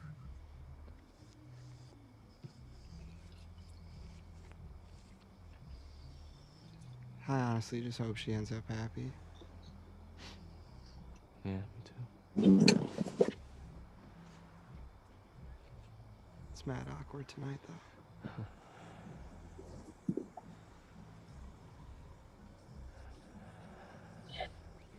You know, I didn't tell anyone. You didn't?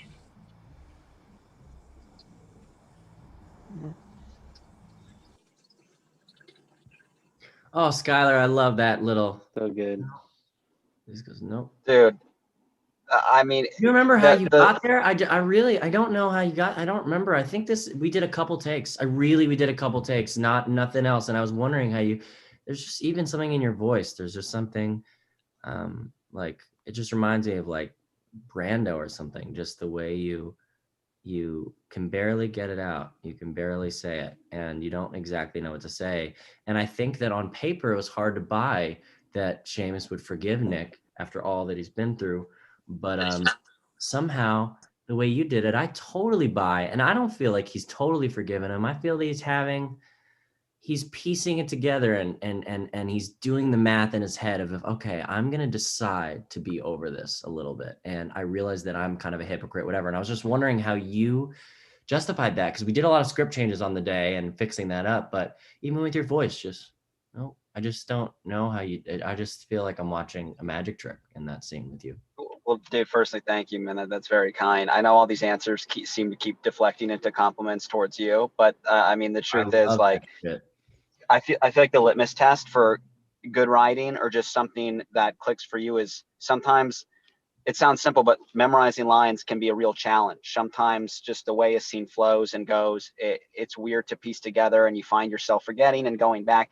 And every scene in the movie, I feel like I never even was like, oh, you know what, I have to sit down and like go over these lines. I would look at it 1 or 2 times and it would just kind of make sense. It would just kind of flow, right? And you end up just, I remember specifically like before we filmed that night, I just kind of like walked around the city a bunch by myself, like reflecting on like what had happened so far and like what we were going to be filming that night. And I mean, ultimately just, I didn't really like have anything in mind or know what was going to happen. And then standing there outside that door with you, it just kind of, I feel like anytime, Stefania kind of touched on this earlier, anytime you're just in a moment with another person who's also just completely present, it just kind of works, right? Like for you, this is something that you had started writing 5 years ago. And you just, I don't know, you had such a vision, and like anytime it came time to rock and the camera was rolling for a moment like that, any anxiety I had or uncertainties about how the scene was going to go, or if emotionally I was going to do what I kind of wanted to do or had in mind, it just kind of went away. Anything with you or Stefania, it just kind of became so easy. And yeah, we only did that 2 or 3 times because I don't know, I just looking at you and feeling everything we had gone through up to that point just kind of lent itself to that moment. Yeah, right? I think the only idea I even had during that was, I think I just said, don't look at me, really make it hard to look at me. And I think that you said that is when it all came together, is when we really struggled to look at each other. And I think what a man thing. I mean, that is just so men, like just, especially our boy thing, more like a man boy teenage thing, is just right. We just can't do it. We don't have the wherewithal to look at each other, because the second we do, the second it becomes too real. So I don't know. I'm always very moved by that scene, and I think everybody feels Seamus's guilt and the weight, and that Eliza. And I don't want to give too many spoilers away, but I think it's a really good message about where she ends up, and I feel like people would agree I think it's a good journey for her, and it's really nice that we got to be in this moment in time. And if Nick did everything, it was maybe just shed light on how things were just not working between her and Seamus. But then it doesn't work with her and Nick either. He's just unstable. He's at a point in his life, so I like that we witness it. So there's been people this whole time paying attention and droning on, or listening to me drone on about this fucking movie. And we have a bunch of questions, and I thought it'd be really fun if we just all answer them and whatever. And if you guys have any questions for me or whatever at the end, it'd be really fun to ask that too. But first we'll do some from people? There's Let's so see. many. There's so There's many. so many. Okay, can I look? wanna look at them? Yeah, I'll look at them. Okay. We'll decide. Okay. Boy, oh boy, I am so ugly. I'm just looking at myself on this thing and just thinking, geez, what an ugly guy I am. Okay, here we go. Wow. First question is going to make Tommy laugh his ass off. I know he will. Alex, I know that your favorite director is Ingmar Bergman, and you've spoken a lot about him. Tommy makes fun of me because I always talk about him. On my most recent watch of Cat, I was looking for cues in cinematography and staging that could be influenced by his work. Was there any films of his in particular that directly inspires your style? My personal favorites of his is The Virgin Spring. Thanks, I absolutely love the movie. So sweet. That's a great question. I am an Ingmar Bergman obsessive, and I know about you guys, but I really, really have gotten into him. But I would say with this movie, I really actually wasn't looking to him as a main influence, because I think I'd only seen one, maybe two of his movies. Now I think I've seen most of them. But the scene that was informed by him, and maybe a couple shots in Cries and Whispers, is the scene in the bedroom between me and Stefania. And a couple of people have called me out for imitating the framing of my close-up on my face in the bedroom, close-up on her, and that it's got this kind of magic glow, and then I linger on these things. And a lot of people were like, the shit is too slow. And I was like, go watch Cries and Whispers and tell me that shit ain't slow. Like we want to take people in no matter how long it takes. So I'd say that scene, whatever, but I'd really say with this one, I was more focused on the Dardenne brothers, a more Belgian, like, without sounding too pretentious, a Belgian style of filmmaking, sort of, and a little more verite, because I actually felt imposing a kind of directorial Bergman-y thing on this type of a movie would interrupt what was kind of inherently supposed to be kind of a snappy, patient, just a verite documentary style movie. So I was really more thinking of movies like 2 Days, One Night, or The Kid with a Bike, or, these kind of foreign films. And I was also loved, Derek Cianfrance and the way he conducted his actors and the way that felt, and like Cassavetes and Larry Clark and so I was very inspired by those type of movies. And I think that Ingmar Bergman will inform my future ones even more. But I think in this one, it was really that scene and some of the framing between me and Cal. But I'd say the scene with me and Stefania in the bed would be the one it's the most informed by. But I would say Bergman is not the top director informing this movie. Let me. I love him though. Trust me. I am obsessed. I'm obsessed. But I knew that with this story I wanted to tell, it was not exactly that. This is fun because this is some other questions. Julian, in the gun scene with Russell, there's so much tension. You have to sit there and watch your friend at a literal gunpoint. Did you write down who did these questions or no? No. Okay, no worries. This is someone's question. We didn't write down the names, but doesn't matter. Let's call you Derek. Let's say a guy named Derek asked this. Julian, thank you, Derek, for this question. Julian, in scene with Russell, there's so much tension. You have to sit there and watch your friend at literal gunpoint. Did you have any experience, probably not so violent, LOL, to pull emotion from? Wow, love that. Oh my God. That, to be honest, in line with what we've been talking about, I remember that scene just being, because I don't think I'd say anything during it, because I literally just remember that it felt pretty freaking real, and watching it, and I was kind of scared and disturbed, and it was like the second we were all together and the scene was going and we were acting it felt pretty much natural off the bat. So I didn't have to pretend anything there, luckily. Really, any of this movie, I feel like we've all kind of agreed on, like, there was just not a lot of pretending happening. It was just like, okay, it's happening right in front of me, and What about you, Scott? You were also amazing in that scene. Guys, I'm going to be really annoying. 1 second.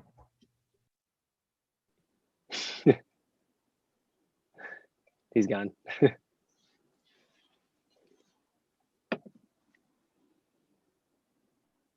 Why is no one talking? It's like we're like, we forget how to speak when he's not there. You guys see Hereditary? I don't know how good he was in that either, man. I don't know. Alex, hey, man. Hey, dude. Oh, were you saying something mean? Because I'm going to watch this after. I'm going to watch all the moments I'm not in. Dude, and also what in that moment was there anything like I remember just like we were watching him like slap him in the face and all that stuff. What was going through your brain? With the scene with the drug dealer, where we're trying to buy the drugs. Yeah. Oh my God. I mean, that was like, oh, whoops. That was like the most, just on paper reading that scene, it was like, whoa, right? This is going to be a night. This is going to be really intense. And nothing could have prepared me for just the intensity of that scene. I remember you did something where you said to Tommy out loud, you were like, you know what? And he's not going to hit you on this one. And we're like, okay. And then you, I guess, privately went to the actor playing the drug dealer and you were like, hit him really hard on this one. And we were that's so, not a fine moment of mine, but yeah, I did do that. no. And we were so, I mean, that whole scene, like, was just so electric, really, because of how you navigated, we weren't like in between takes getting really friendly with this guy. We were strangers. It was really intense. And Tommy was a champ that night. I mean, he got smacked Tom, I around want a to know lot. about your perspective on it. And before, I'm so sorry, guys. I do have to hop off, man. We have to drive 6 hours to the Grand Canyon right now. If we don't get there by a certain time, they won't let us check in the hotel. So I'm so sorry. But don't worry. Skylar's gonna hop off. Then why don't we just without Skylar, we'll do a couple questions and then we'll hop off. But let's all say goodbye to Skylar real quick. I'm so sorry, guys. No, Sky, dude, love you, man. So much, Love dude. you. Love you so much, guys. Great so to see you fun. guys. Thank you, dude. Thank you for having me. Drive Love safe. you guys. Oh my God, the Grand Thanks, Canyon. guys. Holy shit. Have fun in the Grand Canyon.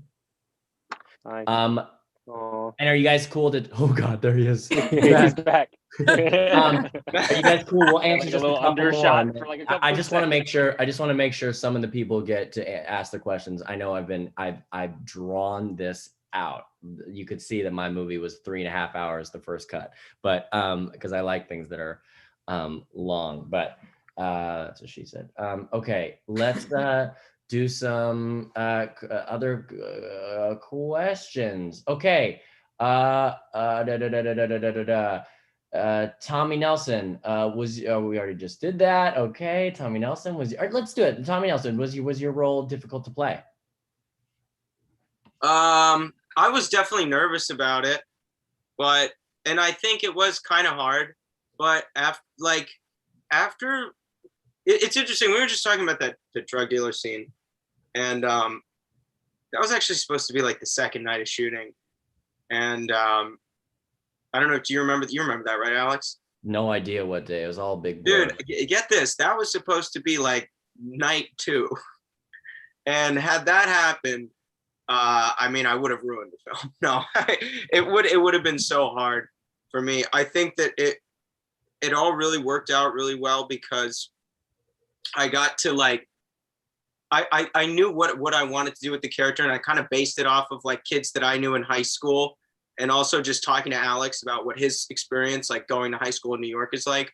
But what was really nice about it was it got molded throughout the course of the shoot, so that by the time that this really pivotal scene came along with Russell and the drug dealer, which is kind of like, you know, the peak of the arc of the character, I really felt like I had started to embody him like in my day-to-day life as well, which was weird. And for like 6 months afterwards. Yeah, well, yeah, I've talked about it before. I just really liked the way he dressed. It was very comfortable. I'm wearing some joggers right now, actually. But that scene really worked out well because I finally was so comfortable that even doing something as uncomfortable as that scene felt at the time like it made sense to me. It was what the character was doing. You know what I mean? Totally. And so I wouldn't have been able to do that early on. And I'm just lucky that I got to work with such great actors and that all of you guys were so willing to. You're like great actors, and also all of you guys. No. Great actors aside from you guys. No, you know what I mean. No, but no, I just really lucked out, and like I said before, it was something that happened if it hadn't happened at another time, I don't think it would have worked out as well. I think you're right.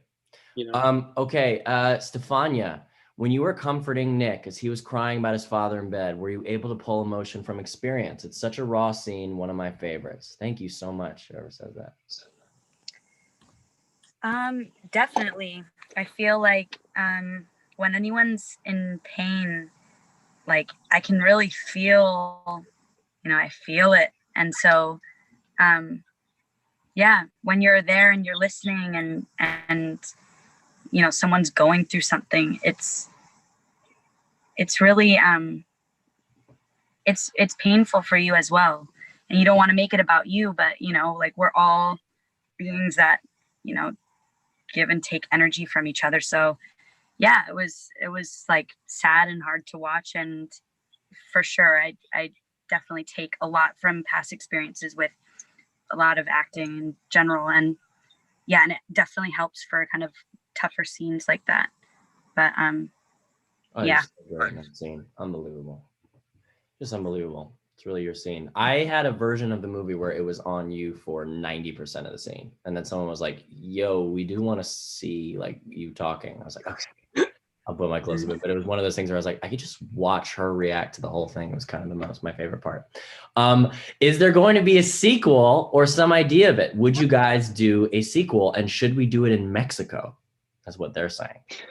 Oh yeah. What would the plot be? Can we do that? If we're escaping Mexico. Let's spitball. What is the plot? We're in Mexico somehow. Or it's our college spring break. It's like I was just gonna say that. We all are going to like. I like Russell and his grandma have to escape to Mexico to get involved in a criminal enterprise. And Russell, I want to spin off with Russell and his bitch ass grandma. Yeah, No. Did that line even make it to the final cut or no? No, but it's a great line. It was in the script. We said bitch ass grandma. I think a lot of people were just like, no. We were like, yeah, we can't do that. We're gonna offend all the grandmas. Okay, there's some other ones. Okay. Well, I one of these things that I want to ask is like, what are you guys doing now, and what's your thing? Because I want to just see you guys in everything, and I wonder what you guys are up to, or what you have coming out, or what you've been working on, or if you guys are planning on writing, or what's the thing? Because I'm talking to my favorite group of young actors, and I feel like I won the lottery. And obviously you guys have just done amazing things. I wish Skylar had stayed on because he's just done so many amazing things too. But I was wondering if you guys can just talk about what you've been doing, or what you've been up to, what you wanted to do, and how it's been moving on to other stuff since, our masterpiece. Just kidding.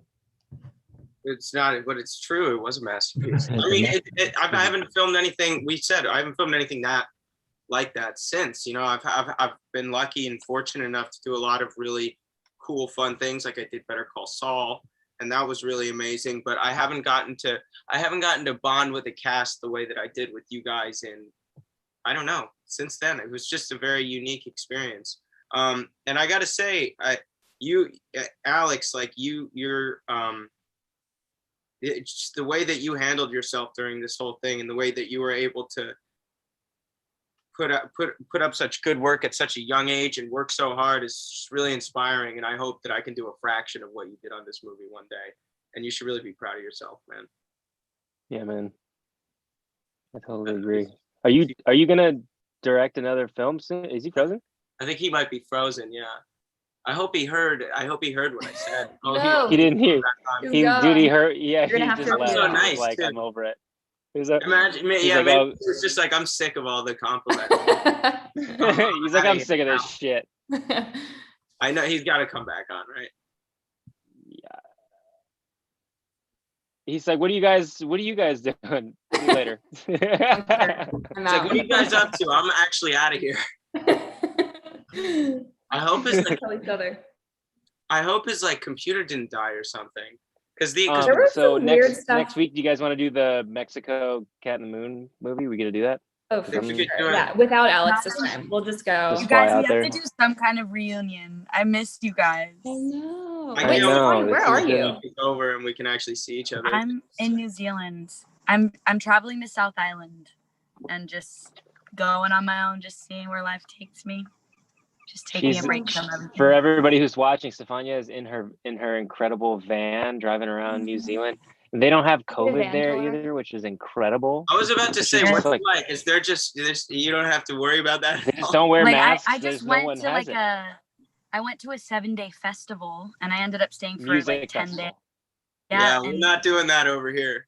Yeah, Yeah, no, we don't. so we're We pretty have Yeah, music wait. still, but we don't have everything's festivals. like good in New Zealand, pretty right? normal. But yeah, right now, like there was another like a case. So we're technically in level 2, but everything feels pretty normal. Like you can go to a cafe, the movies are open. Like there's some protocols, but like we're so lucky here. Honestly, Yeah. like I went to a festival for New Year's, hundreds, thousands of people. Like We all go out to New Zealand, guys. come That's to New probably- Zealand. And then we just bring COVID. No, I'm just kidding. I was reading after you guys went to like level 2 or whatever. I was reading like comments on Reddit, and people were like, "Oh, like this sucks, but like I know we have to do it." And I was like, "Guys, we've been on like whatever the highest level of all time. Yeah, what's the highest? Yeah, for the like meter's a broken. year dude. now." So like, I wish that I could just stay home for 2 weeks, and then it would, There he is. What's up? Hey.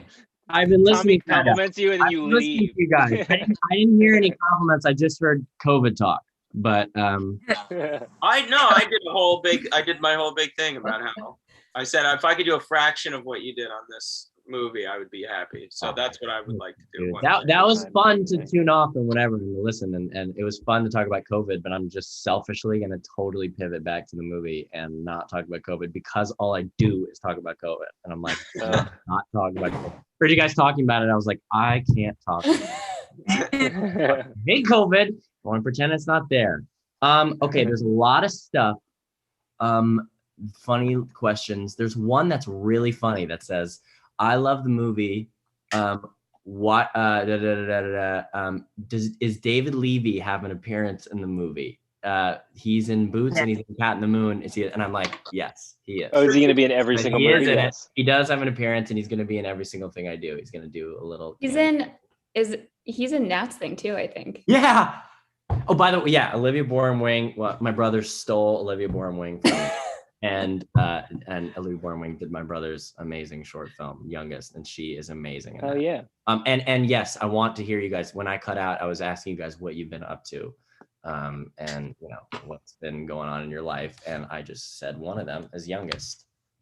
Give me a whole spiel, everybody. Give me your whole thing, what you've been up to, other than COVID. And you can mention COVID, but it has so much power over us. I just want to veer away from fucking. No, I actually like that way of doing things. I'm not talking about it.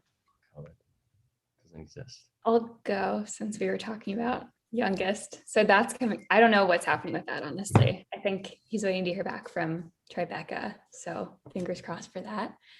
I'm writing, so that's fun. I just started writing something and found out that it's like one of my favorite things to do. So hopefully I'll be doing more of that. Tommy and I have the same look of, is there a part in there for me, bro? Yeah, like definitely. I want you guys to read it. Russell makes an appearance. Yeah, Russell makes an appearance Worlds in Collide. Yeah, in 1960s England. He's gonna just come from the future. That's gonna be crazy. Time traveler.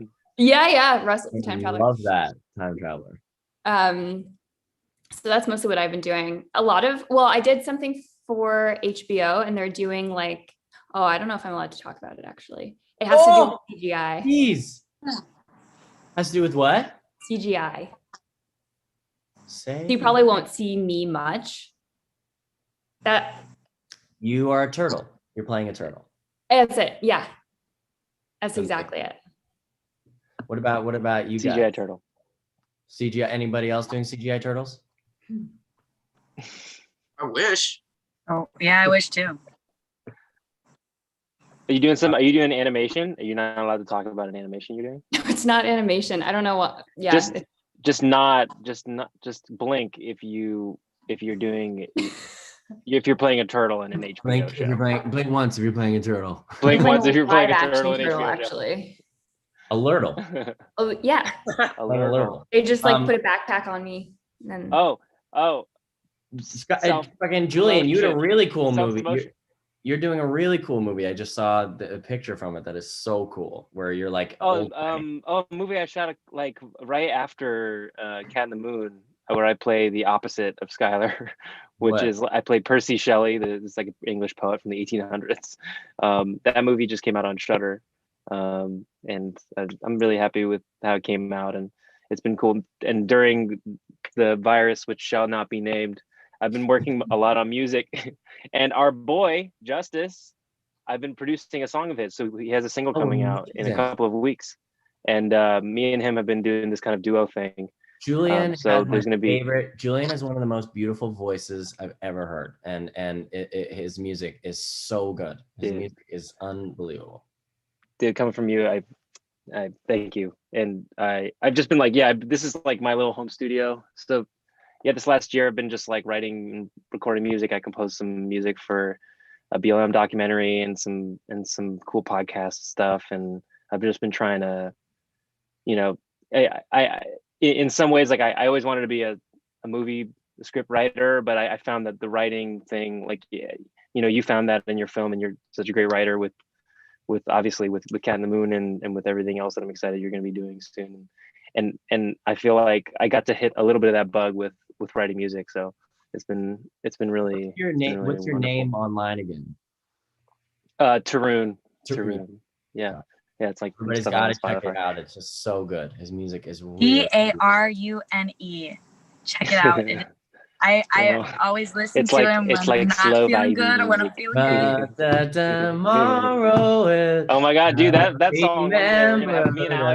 Me and Alex were back during Cat in the Moon times. We were playing music, and I remember late night we finished it, and during the shooting. I think I needed a break, and I came over, and I think you played me that, and I just played a song on your phone. Like I was like, there's a voice memo I have of us playing that song. There's a song I wrote together. I wrote a while ago, and then Alex was jamming with me, and then he kind of changed the key, and then we just kind of jammed for a little bit. And I really want to put that voice memo put it out at the end of the memory. At the end of the original the song. Yeah. It's just one of my favorite things because it was like one of my total decompression nights. And I just remember it being a beautiful, amazing memory. Oh, such a great. Yeah. What about you, Alex? Are you directing anything else? Writing anything else? Are you making? Yeah. So I have a bunch of stuff I've been acting in, and I'm doing movie. Of course, I saw the epic trailer for the. The shop thing. It's crazy. It's gonna be crazy. Incredible.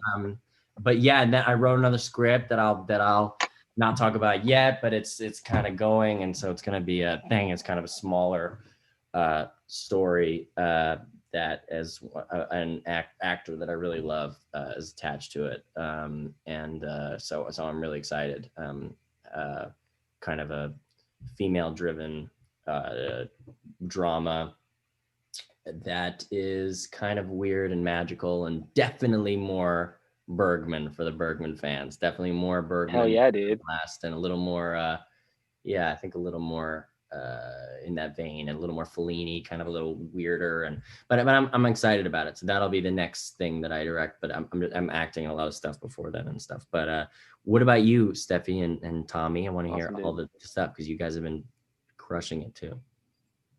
I mean, you've done so much since we did it.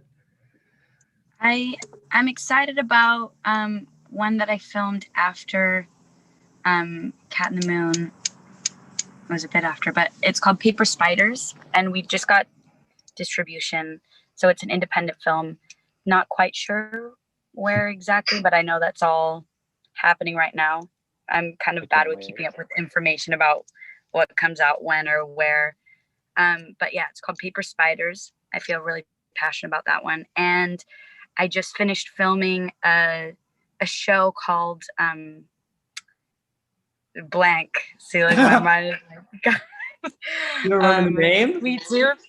Sweet Tooth, and it's gonna come out on Netflix this year sometime. And then in the meantime, I'm just taking a break, traveling around New Zealand, just seeing and discovering like what else I like, because there's so many things that I like doing, and I'm just meeting people along the way and just kind of going with the flow and letting things happen. But I'm excited to just, have some me time, go inward a little bit.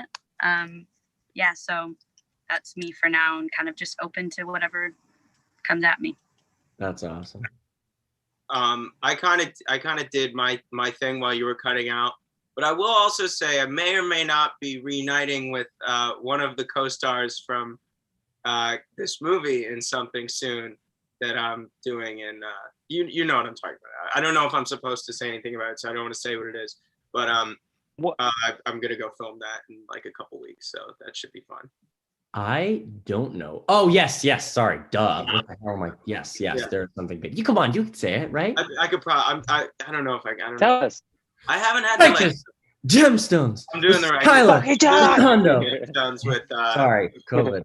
I'm doing it with Righteous Gemstones with Skylar, which is going to be really exciting. I get to go shoot some of that. Dude. Finally, Yo, well, I hell actually yeah, started man. shooting it a year ago, and then it's over now. Well, it's not over, but it was over for like a year, and now I'm back. So that should be fun. Get to get that swab up my nose 3 times a week, which is Love really that. exciting. Don't you just love that? Love Just it. get I'm used so to pumped. getting attacked by swabs. Yeah. Yeah, the The swab best. swarm. All right, guys. Well, I think we've come to the end of our road, and thank you for the people who stuck around. I know there was a significant drop off at a certain point, but I knew that was going to happen. I knew, but for all the people who stuck around to the end, those are the real diehards, and it kind of makes it more fun. We're like we got like 100 solid people who really held on, but we started at a very high number, so we must have been super boring. I'm just kidding. But I just want to say how much it means to me that we can all do this again, and just that I will never be able to thank you guys enough for the amount that you gave yourself to this movie, and that I think I didn't exactly realize at the time just how lucky I was. And I've had a lot of experiences since where people just don't do that. And, and I'd done a lot of things then, but I'd done a lot of things after even more so. And I realized how rare this experience was. So I hope It's so rare. Thank you. you guys can just take a night tonight to drink and relax and maybe take in that we did this thing, and it's some of the finest like acting ever by you guys in this movie. I can tell you objectively, and that's what everybody says. And we were not the Marvel movie that everybody saw or whatever, but the people who saw this movie have been really affected. And I just cannot thank you guys enough, because you could have said, fuck you, you're directing this movie, acting in it, you're making us do the character names, we're filming in your old school, like look at this vanity narcissism project.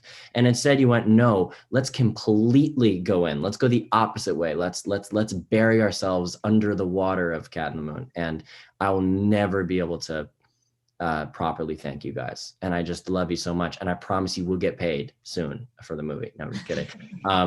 But just thank you so much. Really, it means so much that you guys. Dude, thank you, man. gave yourselves- You created that environment for us to feel free and creating these characters. That's all you guys. That was all you guys to receive that and decide to utilize it. So this one, you guys have been really nice to me. This one, let's just say how grateful I am for you guys. Not at all the other way around. Just because I just love you guys. I just love you. You feel like I woke up from a dream, and you guys are characters from my dreams. And the amount that I will always unforgivably, unabashedly, always love you, no matter what. Just, even if you end up murdering a bunch of people, I just will still love you all, because you gave me this experience. So thank you so much for doing it for me. Thank you, Alex. You're Thank the you, best. dude. We love you.